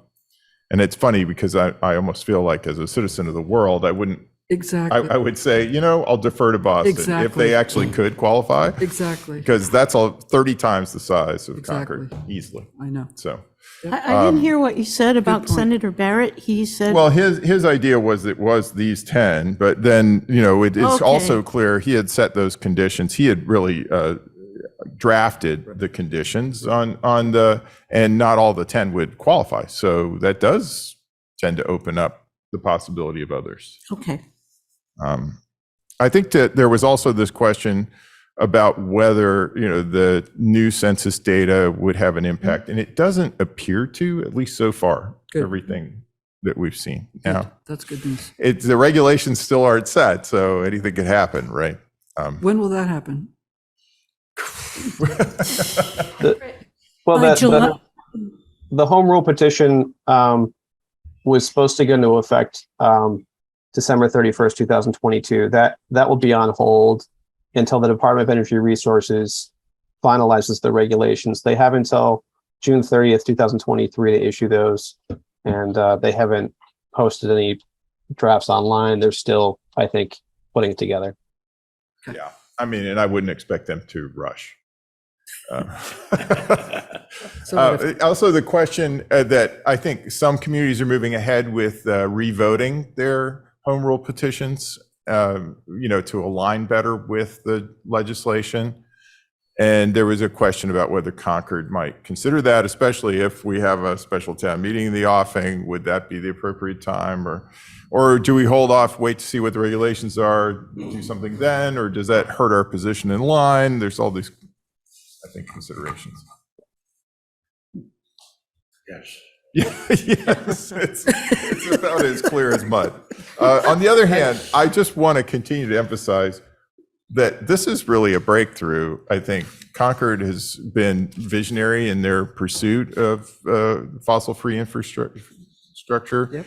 I think that we had a hope, but probably not an expectation that this would come through. And now we really are at the threshold of being able to move ahead on this. So I'd say it's a great thing. And I thank you very much, Chris, for your summary memo. I And thought we it need was to also comprehensive. consider the ability of our light plant to carry the additional load that will be created. I put that question to the light board maybe about a year ago. I said, what if in 5 years you double the amount of, you know, Not, I mean, demand? also What does that do? with the electric cars and. That's right. Right. Yes. What was their What was answer? the answer? I did not get an answer. Oh, Okay, anyway, and I'm no longer the Solar, liaison to solar. to the light board, so. I guess- Any other Yes, questions? Brian. Yes, I see we have Brian Folds. Brian, would you like to make a comment? Yes, so the increased load would be welcomed by the light plant. It would be. Could you identify yourself though, Brian? Sorry. Oh, sorry, Brian Folds. I'm currently chair of the light board, but speaking on my own behalf, 33 Riverdale. Thank you. The increased load would be welcomed because we have the distribution network, and putting more kilowatt hours over that distribution network would lower the cost per kilowatt hour.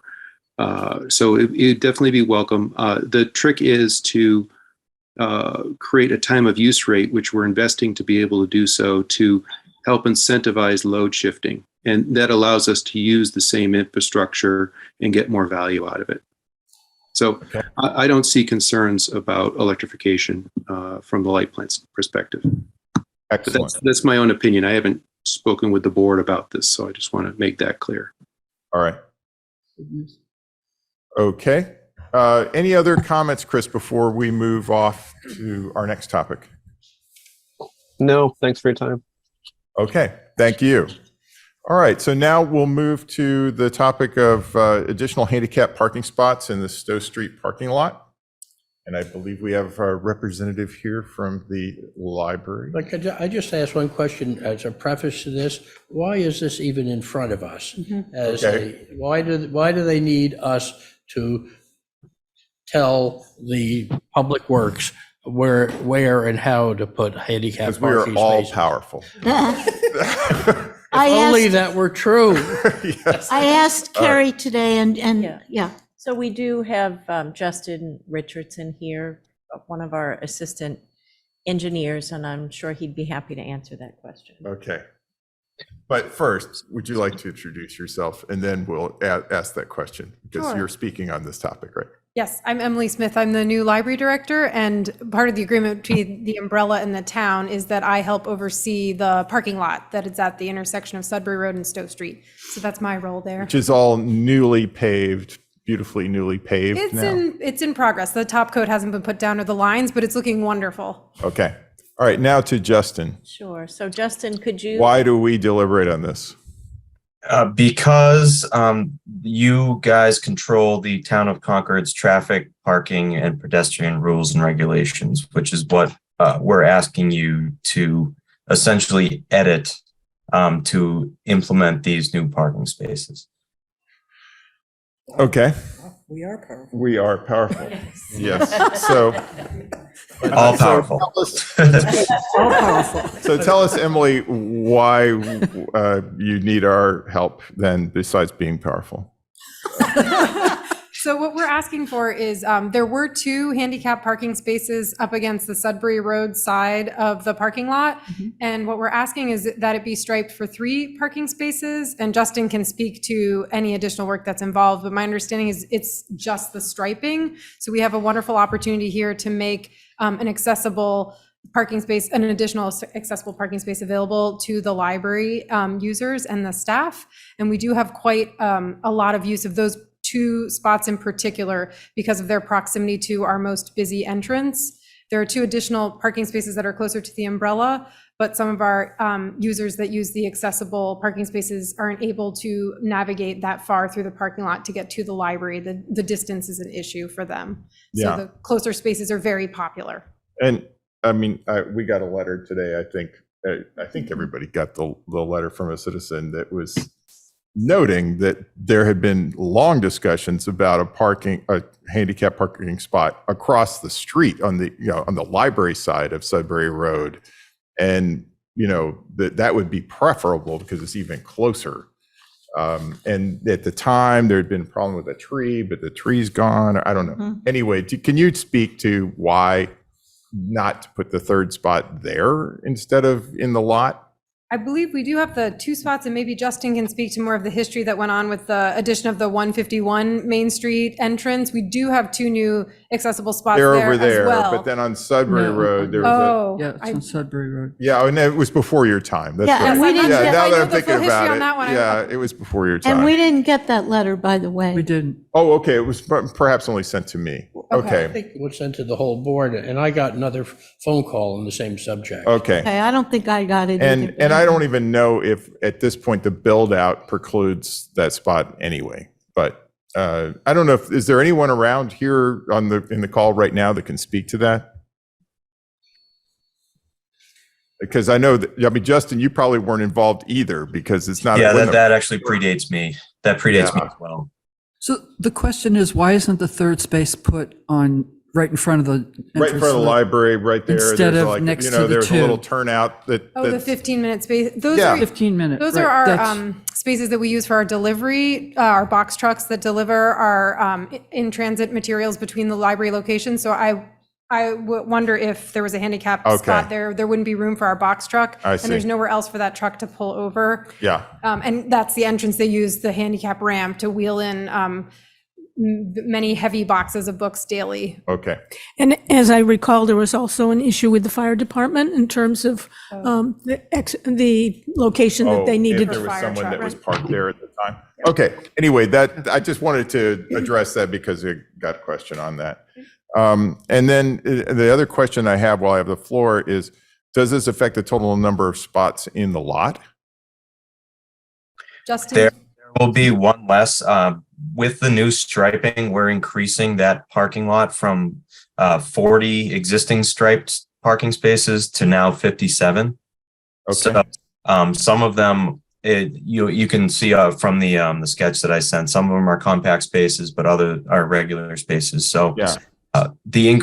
we're increasing the parking in that area. So. Okay, and then although informally before, even though there weren't striped spots, people would park along the back. I mean, it's effectively not necessarily that many more spaces. I mean, they're real spaces now, not fake ones. But the other question is, I was shocked to hear that there were only 2 handicap spots required for a lot of 57 spaces. How is that? It's actually 3, and that's just right by the memo said 2, so that was. But there's 4. But now there's going to be 5. Right. Correct. Yeah. I was just checking, and I think the nature of this lot, where there are 2 uses at opposite ends of the lot, Yep. it makes total sense Yes. that you would have handicapped at both ends, and that you would need the full complement at both ends. Right, I agree. Yeah, so I totally understand the Yeah. desire for this, and I think it's a great accommodation. Any other questions or comments?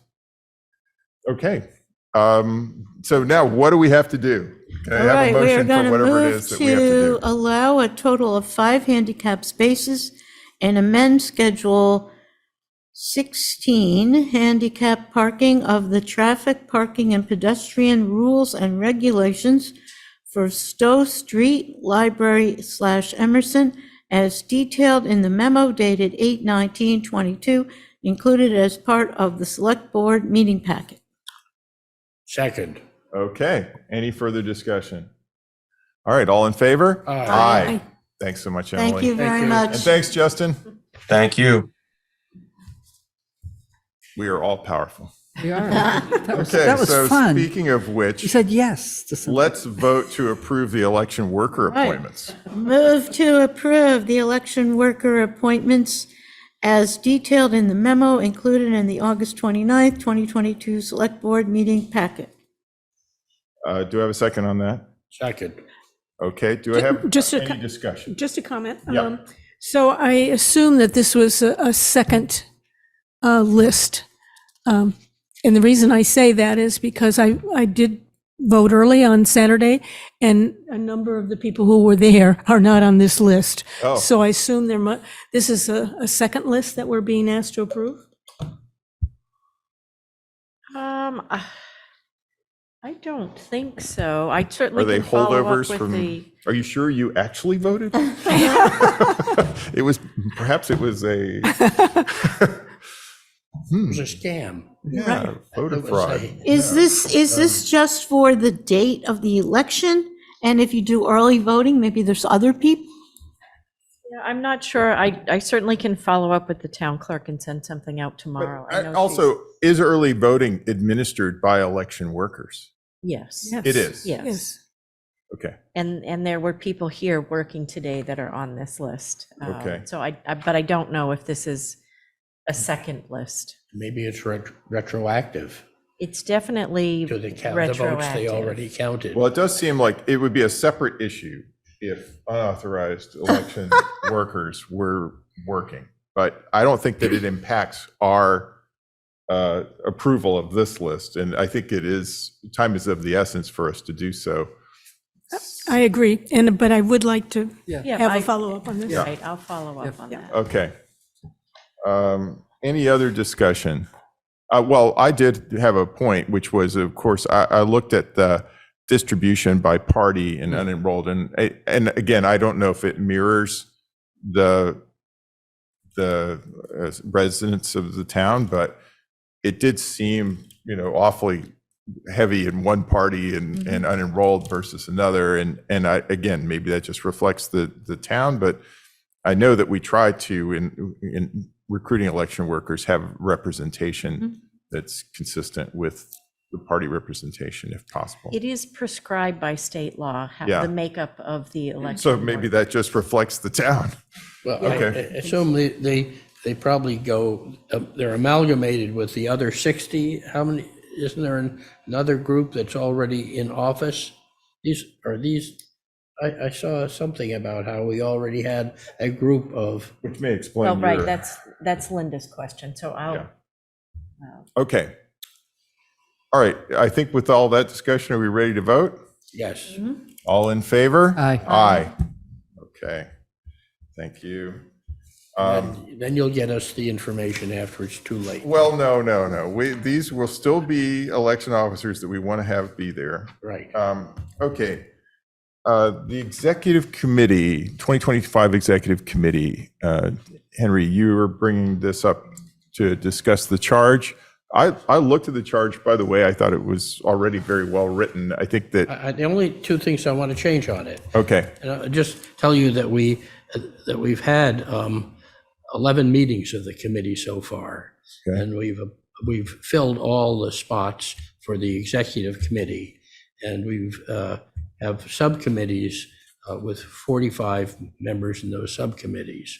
And those subcommittees have met. We have made a lot of contacts with a lot of different resources. There are a lot of really very good people on the committee and the subcommittees. The only change I would like to make is to increase the maximum number of people who can be appointed to the executive committee, because there are people who, people such as the director of the Minuteman National Park, the director of the Armory, and other resources that it would be good to have be members of the executive committee because of their connections and their interest. And so I would like the charge to be changed so that we could add another 5 spots to the executive committee, and also would like to have the ability to appoint honorary members of the committee. That's all I'm asking for. No change in the substance or the function. so I guess my question would be, because just as we have the middle school building committee where we have members of the school administration that are non-voting members, right? Because they're not town residents, they typically, although they may be, some of them.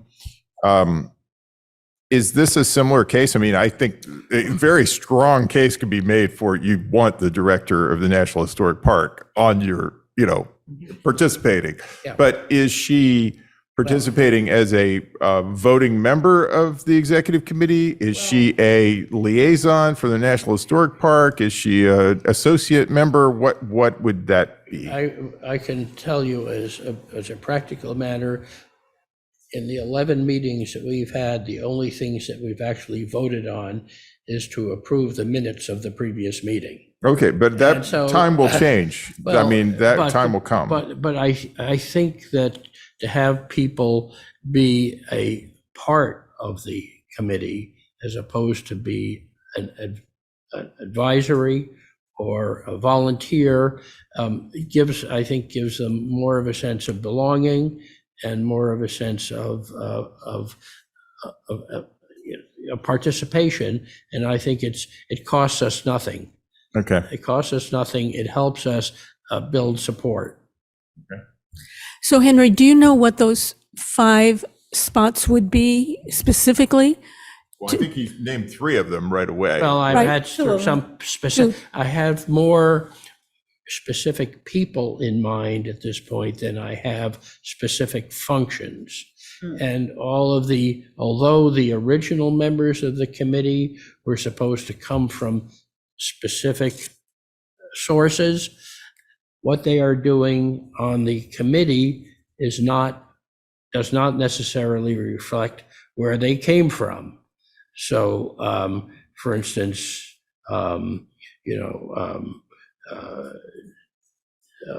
John Arena is in charge of events, and we actually have a category that was not actually designated to begin with. We have a member who is a member for DEI, Rob Monroe. We have community engagement is being run by Holly Kratzley. These are things they have chosen where they want to fit in and what they want to do. They may have come from the Concord Museum or from the arts, but like the art and literature people, we have a subcommittee full of people from the Emerson Umbrella and all the arts and literary groups in town. So, the allocation is really not based on, the function follows the person more than it does the category that we're trying to fill. Well, except for, I think you mentioned that, the director of the National Historic Park, the commander of the base, the Hanscom base. Right, those are very functional people. They are. From the perspective of the committee. And I think I would like them to be on the committee for who they are and what they do. That's what I was thinking. Yeah. So. And I was our representative at the breakfast, which was. I thought that's the reason why I asked you. But I had a chance to meet the commander of the base. Bring that topic up. Yeah. And she's very interested. Okay. Henry, can you tell us, in the membership now, where it lists in the charge, the first one is select board or appointee, so that's, I guess, you. And can you just tell us who are the people who are already on it? Go through this list, if you know. Who's our town representative? The town representative is Tish Hopkins. Okay. And what about the schools? Schools. Well, on the subcommittee, we have several people from the public schools. But on the executive committee? We did not fill that spot from the schools, but we do have on the history and education, we have Robert Furry and I think it's Susan Foster, and then we have some people from other schools in town. But just tell us who's on the executive committee. Okay, the members of the executive committee are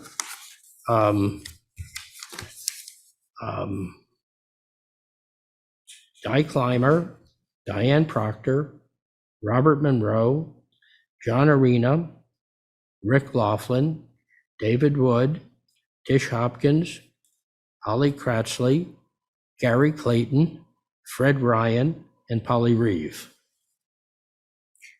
Okay, so do they match up with, for example, was supposed to be somebody from business community? Which person is that? Do they match up that way? Or I didn't bring the table with me. But he's got a table. I have a table. Can you send that out? Yeah, I'm just curious. Yeah, I could send you I the believe table, that but- we could just ask him to send that. Yeah, to- that would be to the great. board. But Okay, okay, thanks. but we're getting the job done. Yeah, no, I- yeah. I would And say I it's, add this, that I have formed a nonprofit corporation, Concord 250 Corporation, got a federal ID number.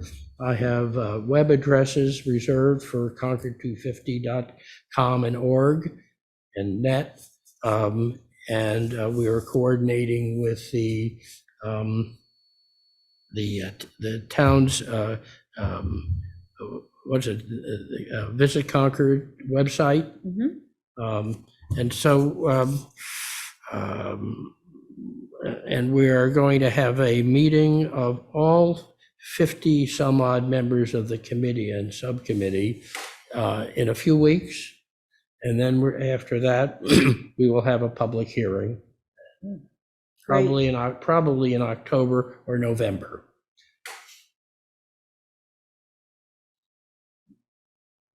And two things I want to say. Our meetings, which are weekly, have been extremely well attended. They last exactly 1 hour.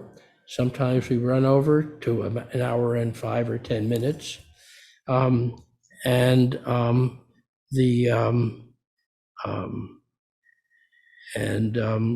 Everybody has been very involved in what we're doing. Okay.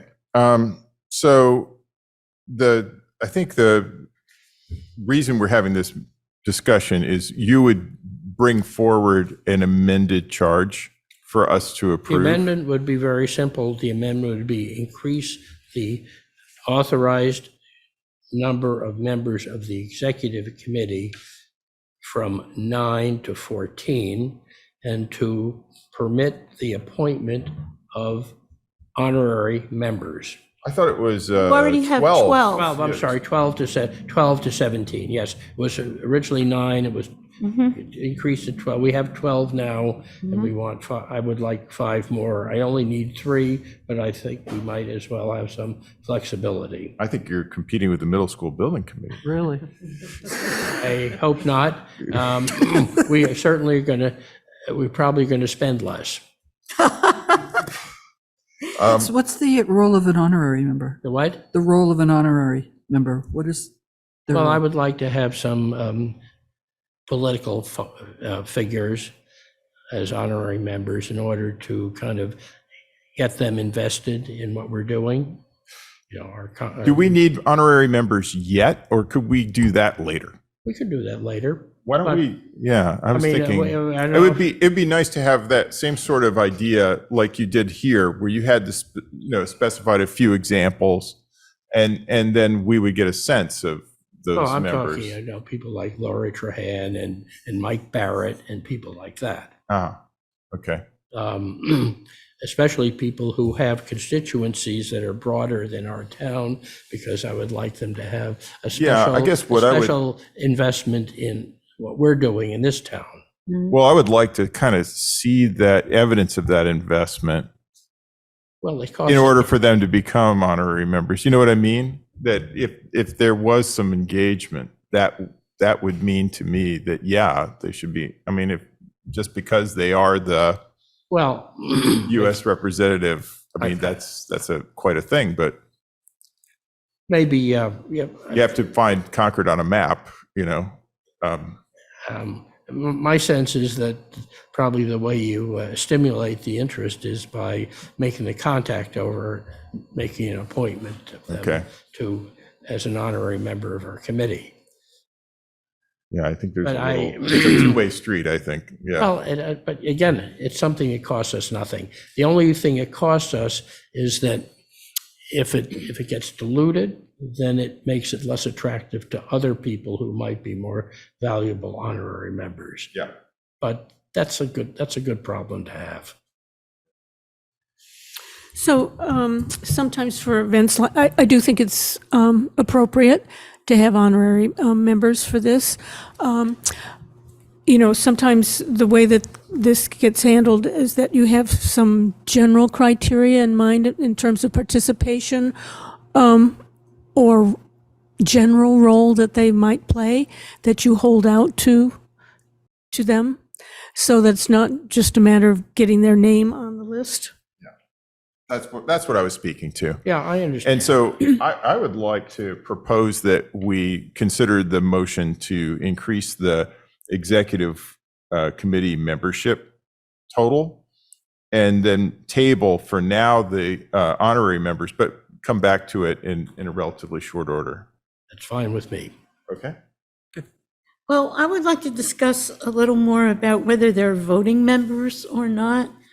I think, is it kind of unwieldy, Matt, on the middle school Well, building what we committee? did was, in fact, we indicated, that it's really the Concord resident members, Right. other than Lori, that are voting members of the middle school Right, building that's committee. what I'm thinking, And I yes. think that it is a question. I don't know that it matters to the constituency whether they would have a vote on matters before the committee. I don't think the voting to me, because as I say, the only thing we have voted on is approving the minutes of the previous meeting. Yeah. I don't think the voting is significant. I think it is the involvement and the Right. connection Right. that is important. Right, and And we calling roll and with I- 17, and- as we know from the middle school building committee, got to be unwieldy. right, so we And, could and adjust it it's, later if you wanted, and for now. And we then could- making quorum, because if you have Right. them as voting members, they form quorum Yeah, in part. Yeah, they do. And then, so you need more to have a quorum. That's right. So we could appoint them But that tonight. actually, in many ways, becomes there's some benefits to having a larger group to make a quorum.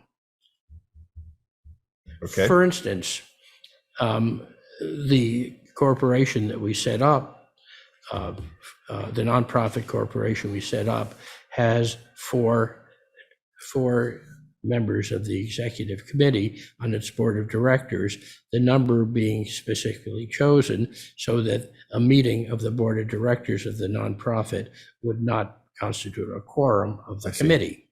Yeah. Okay. So what's the sense of the board? Any weigh in on this? So, the two examples you gave, well, at least one of the examples you gave is likely to send a substitute to those meetings or a representative to those meetings, specifically Hanscom, for example. It could be that you're not getting the person that you had intended there. If I'm not getting the person attended there, it's not going to be a second choice. It just, I have specific people in mind for the positions that I mentioned, and there are no, as far as I know, there are no alternatives from their organizations that I know well enough to want to appoint. I think what Linda was speaking to is that they may send a designate to a meeting. But we don't. I mean, and again, if they were a non-voting member, they would then be a member of the public at the meeting, right? And they wouldn't contribute to quorum, of course. I think everything has been quite manageable, and I believe with the group of people we have, it will continue to be manageable. Henry, can you get the work done if the only Concord residents are voting members? Do you think you can still get the work done in the committee? Well, we already.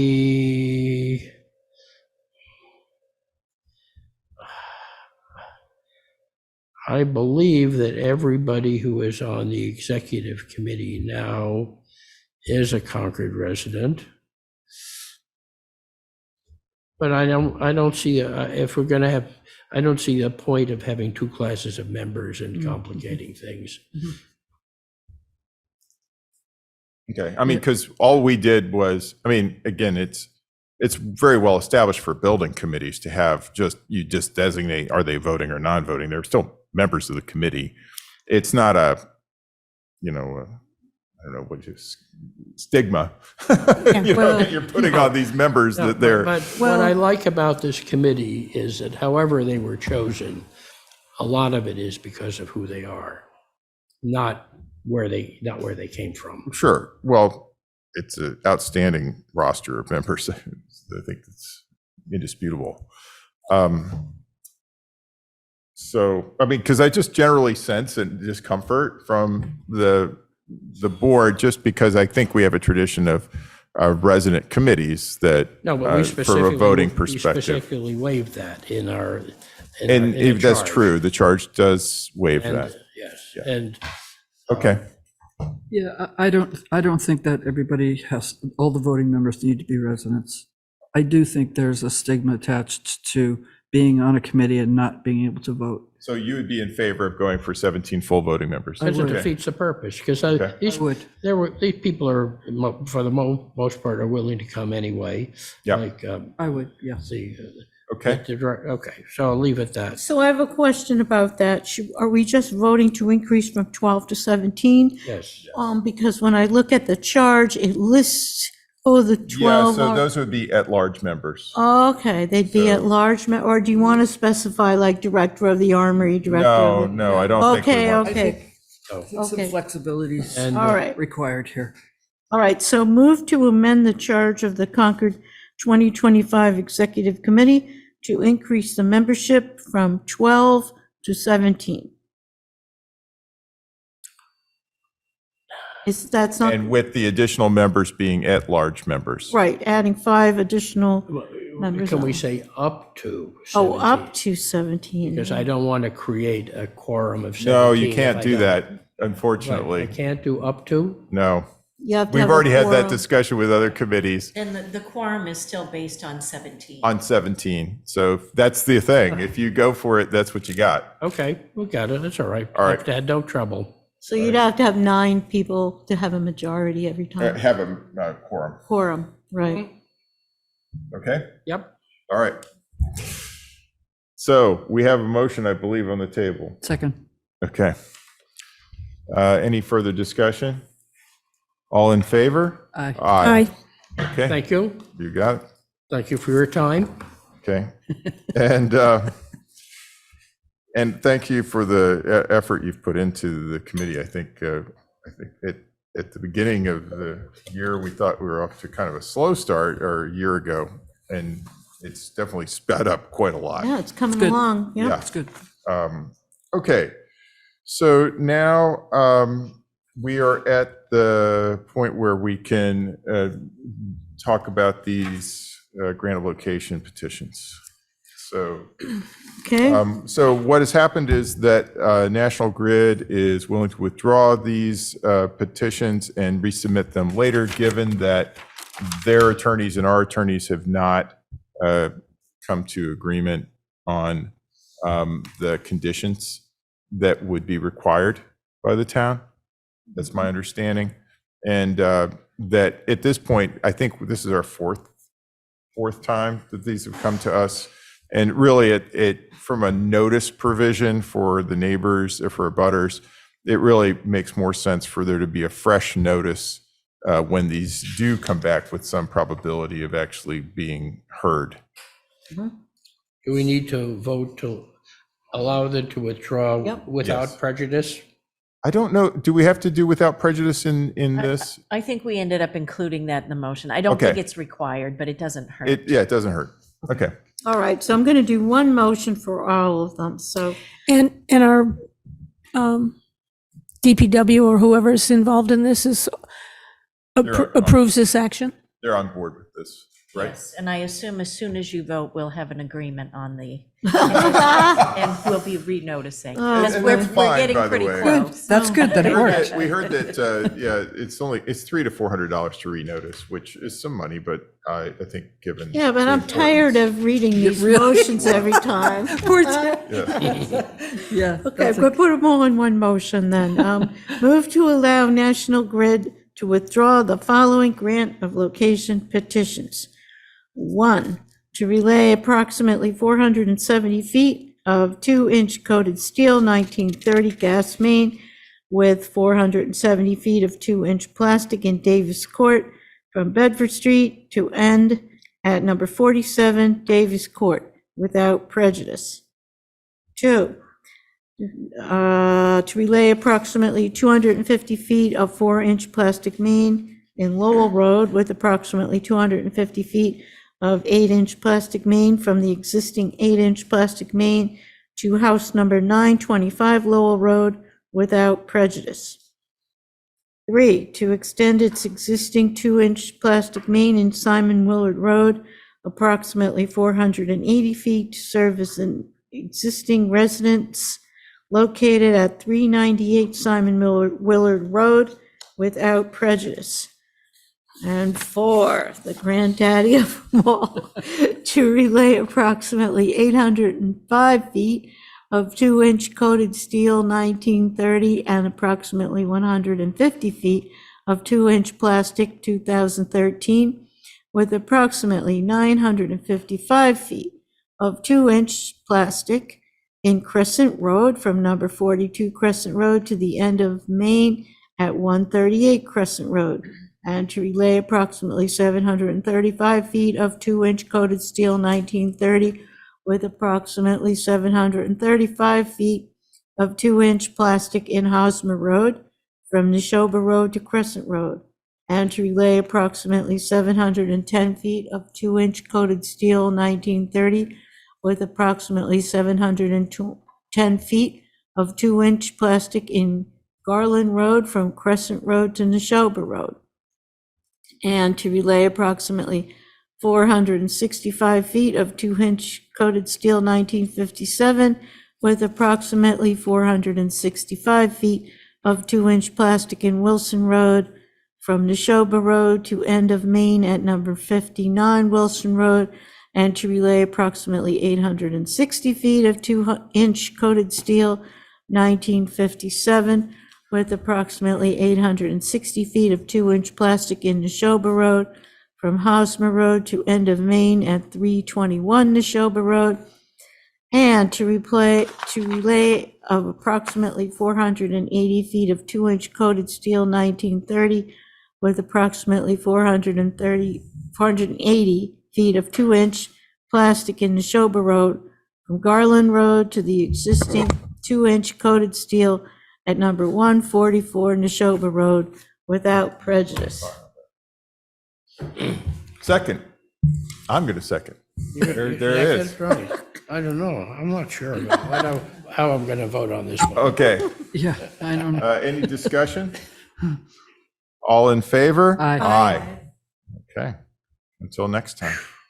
Can we specify that the next time they file, that they have to appear without any further continuances? I think that it's in everyone's interest that that happens, but I don't believe that we can assure that that will happen. Okay, so could you read nominations? Thank you. Robert Andrews of 32 Staffordshire Lane to the Commission on Disability. Okay, and appointments? Move to appoint Dr. Robert Monroe of 1400 Lowell Road to the 2025 Executive Committee for a term to expire December 31st, 2026. Helene Clayton of 31 Black Birch Lane to the West Concord Junction Cultural District Committee for a term to expire April 30th, 2025. Farhana Sheets of 69 Riverside Avenue to the Library Committee for a term to expire April 30th, 2025. Lucy Rossborough of 86 Elm Street to the Hugh Cargill Trust Committee for a term to expire April 30th, 2025. Second. Okay. All in favor? Aye. Aye. All right. Very good. So now we come to our liaison reports.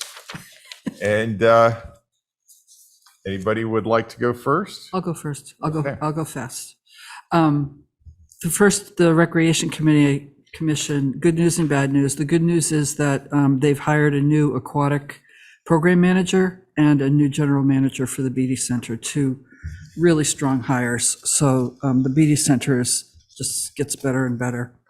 The bad news is that they have had no responses to their RFP for their strategic plan. So the strategic plan, they were hoping to get it done by, I think, June or July next summer, and now they haven't gotten any responses. So they're going back to the drawing board. I'm not sure why they haven't gotten any, but yeah, that's unfortunate. The White Pond Advisory Committee is very much involved right now in the development at the parcel called 48Y off, that's part of the Quarry North development. So they're very involved in that because that impacts the White Pond watershed. I'm still working on the charge, and I actually feel good about it now. I feel like I've talked to a lot of people, I've gotten a lot of good ideas, and I think I can put something together that will make the committee more effective. The West Concord Thank you Junction. for doing that. That's great. Yeah, you're welcome. It's good to see something coming together, knock on wood. West Concord Junction Cultural District, I went to my first meeting. What a group. It's unbelievable. These people are so active. They're just so energetic. They've got a lot of things coming up in West Concord. The first is the Porch Fest on Saturday, September 24th. They've also got a mural that they're working on that they'll unveil that day. They've got they're going to have an exhibition at the Fowler Branch, a photo exhibit of people in the places of industrial West Concord. So they've just got a lot of things going on in West Concord, and really the kickoff will be Saturday, September 24th. The Economic Vitality Committee, we met with them. I have to say most of it was taken up with updates from Planning and Land Management, but there was a letter, I think, that was sent to you, Carrie. Did you receive a letter from the Economic Vitality Committee? No, okay. Okay, good, I'll follow. They were working on a letter to Carrie outlining their hopes for the new Economic Vitality Director. And finally, CMLP, I went to the CMLP meeting. They are having apparently they're having very productive meetings with the Middle School Building Committee as far as how to put solar on that project. They also had a presentation by Energy New England talking about what to do about solar saturation, which is a big problem as far as installing solar. And finally, they had a conversation about broadband speeds and how they might be changing their service offerings. And that's it. Okay, thank you. Anyone else? I can go next. Go right ahead. The Commission on Disability met, and they have recommended the relocation of the recumbent adaptive bikes to West Concord. And I think the response they received was that as soon as they can figure out how to store them and protect them in the West Concord area, that does make sense for them to be moved there. The Commission also spent some time talking about accessibility issues they have with the Concord Market area and some difficulties there. The Concord Housing Trust has met several times in the last couple of weeks, a lot going on. The main concern obviously was the response to the housing production plan predicting that there will be a fall below the 10%, and that generated a lot of discussion regarding strategy and also their support for dollars being used to support the Christopher Heights project going forward, not only to support the housing needs of affordable housing needs of seniors with support with that housing, but also to realize almost 10 years of work that's gone on to support that, to meet the 10% goal, as well as now the information that we talked about earlier today regarding the 2022 Act, which includes the pilot programs for the energy, no fossil fuel in new construction, being tied to, potentially tied to a definition that we meet our 10% goal within 18 months after the guidelines are generated, but that the actual, as was pointed out earlier in the discussion, there is still not clarity about what that really means in terms of impact on us, but there is language to that effect in the Act itself. So there are two upcoming dates, there are many upcoming dates regarding housing in the next couple months here, but one in particular is this week, August 30th at 6 o'clock will be the Housing Production Plan Steering Committee meeting, as well as immediately following that, 7 o'clock is the Housing Roundtable, where all the various housing groups come together to talk about strategy and all the other issues that we're well aware of that are floating right now in terms of housing. The CPC still needs another member. that will be a select board appointee, particularly looking for someone who comes with architectural experience, which is where the difficulty is. I think we've already talked to 4 or 5 different people trying to find, the planning department also has this need, and so do some other committees. So this is so there is still a vacancy there. They recently talked about the open projects, which have been on the books for some time. In other words, that they received previous funding and they've well exceeded their 30 months of completing their project, which is the recommended timeline for that money. And they are particularly zeroing in on those that exceed the 30 months, with the idea that perhaps there is some money there that can be returned to CPC for their use. And then at the next meeting for CPC, they will be reviewing the 2022 CPC housing plan, community preservation plan for Concord. So if you have some comments that you want to contribute to that, this would be the time. So there's an annual plan. Yep. And the CPC is required to look at that each year and make any updates to it.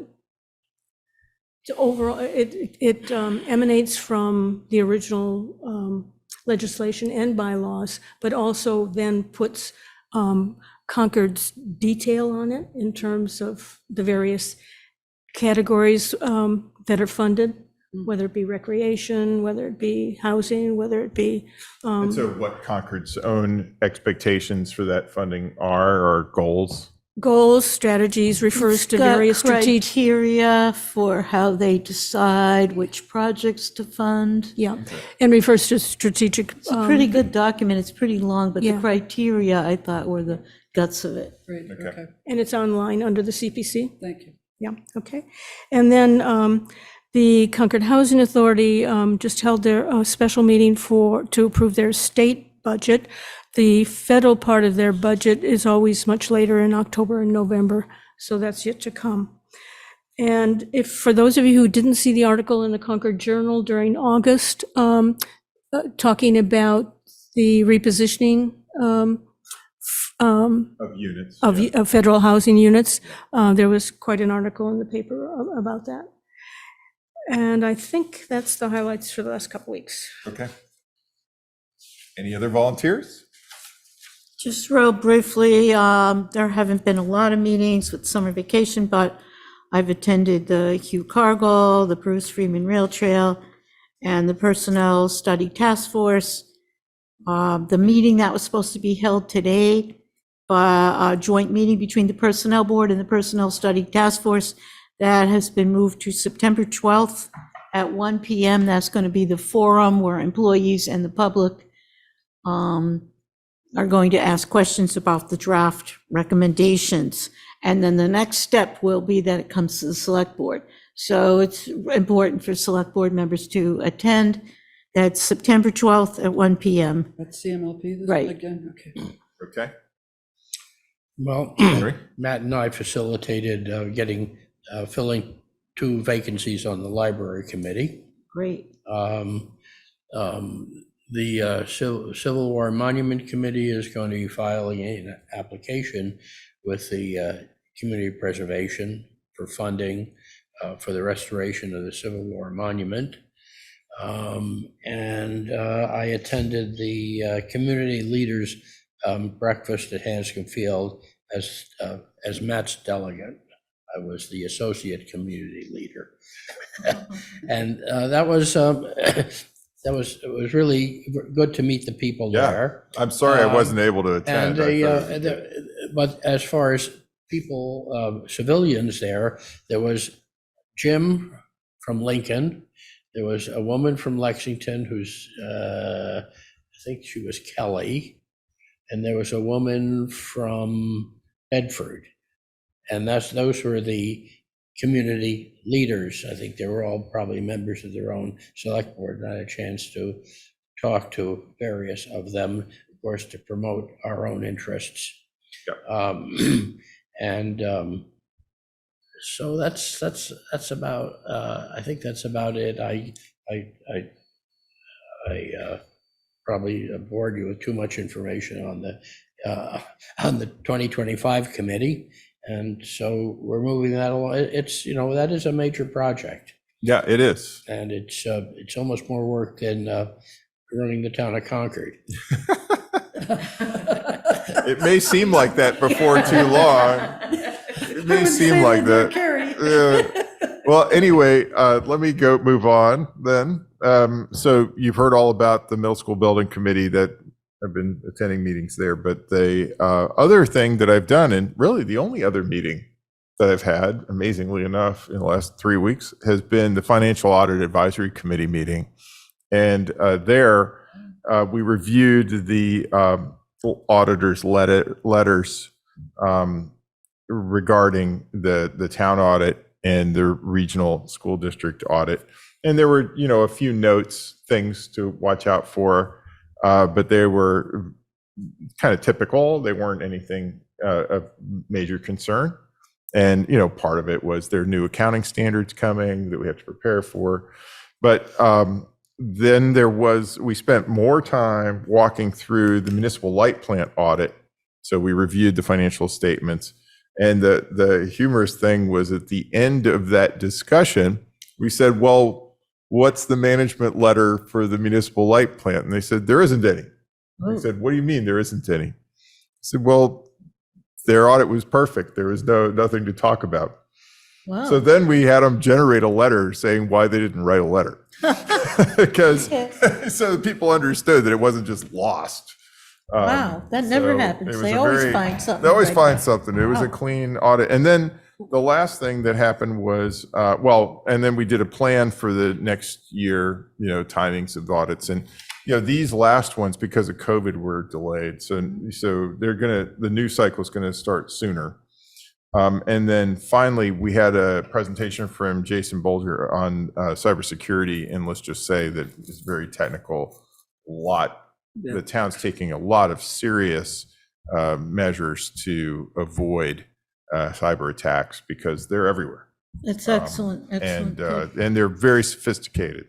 Yeah. So I have two questions for you Sure. about the financial audit. Did they address in CMLP, I remember when the broadband task force they was here? did. Did they address that? the cross, Yes. Oh, the good. loan? Yeah, and And- so they explained it. Of course, I can't explain how they explained it, but it's all accounted for. Okay. Fundamentally. Was it Now, legitimate? whether, yes, and I think that the question is more of a policy, right? I think that the task force was just concerned about the financial burden that it was creating, Right. and Yes. that, whether it was fair in Right. effect. Right. It's not a question of, from an auditing perspective, is it legal or proper from a log? It's really Yes, more I from see a what you're saying. They management wanted a perspective longer of what is the period. load being put on this Right. new venture, Right. Right, right? right. So Yes. I think that's a that's what was policy. cleared up, this was all about, I mean, from an accounting perspective, it's all there. The But a books policy, are clear. okay. It's really more, Okay. how much do you burden a business with its initial investment? Okay. Right. My second question is, I thought I also saw in the management letter that there's $2 million of appropriated money that hasn't been spent, or Carrie, you can help me out here. Don't we have quite a bit of money that was appropriated at town meeting, but the projects never got off the ground and this money could flow to free cash? Do I understand that?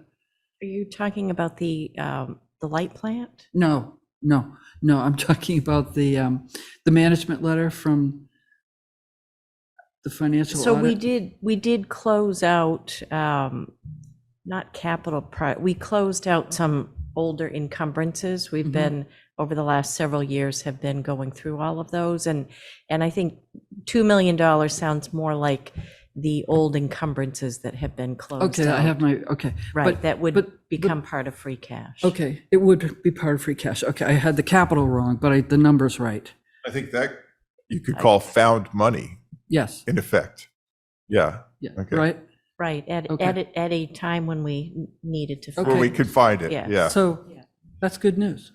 It is good news, It is yes. good. This is a very long process. Linda was on the audit committee before, and Terry, you probably remembered our encumbrance policy. That's something we've been working on for a number of years. So that was really good news. Good. Okay.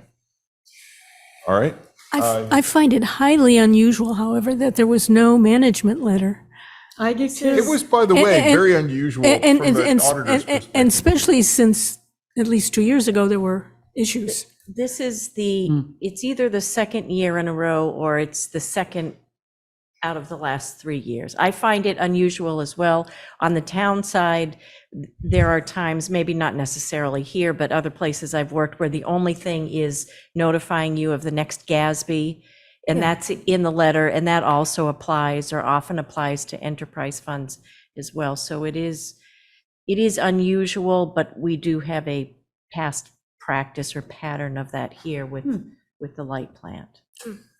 Great, thank you. Okay, so I think that closes the liaison report. So now to correspondence, there's nothing in our packet. One thing I do want to note is that we had a draft correspondence policy that I don't think that we've ever kind of finalized or operationalized in any kind of, Correct.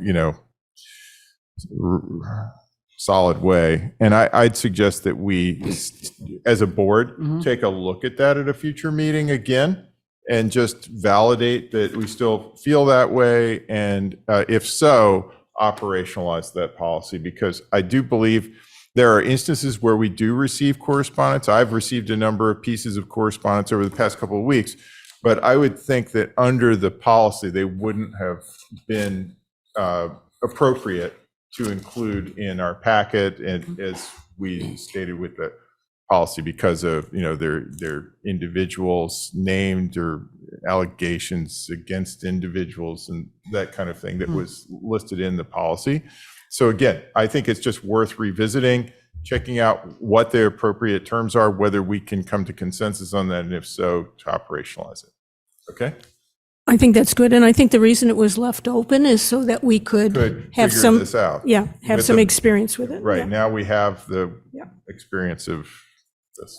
So do we have any other way of distributing correspondence that has been received to members of the board without having it be in the packet under the open meeting law? So certainly members of the public can send us messages directly. Town staff can forward messages to us directly. And then, of course, there's information requests that the public can make to get access to information.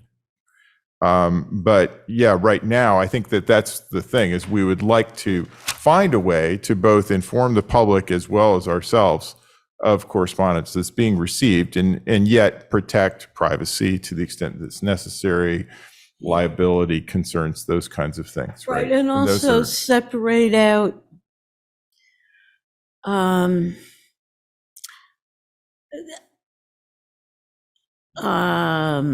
sometimes there are people who have opinions that might not be factually correct or might get into litigation matters or whatever.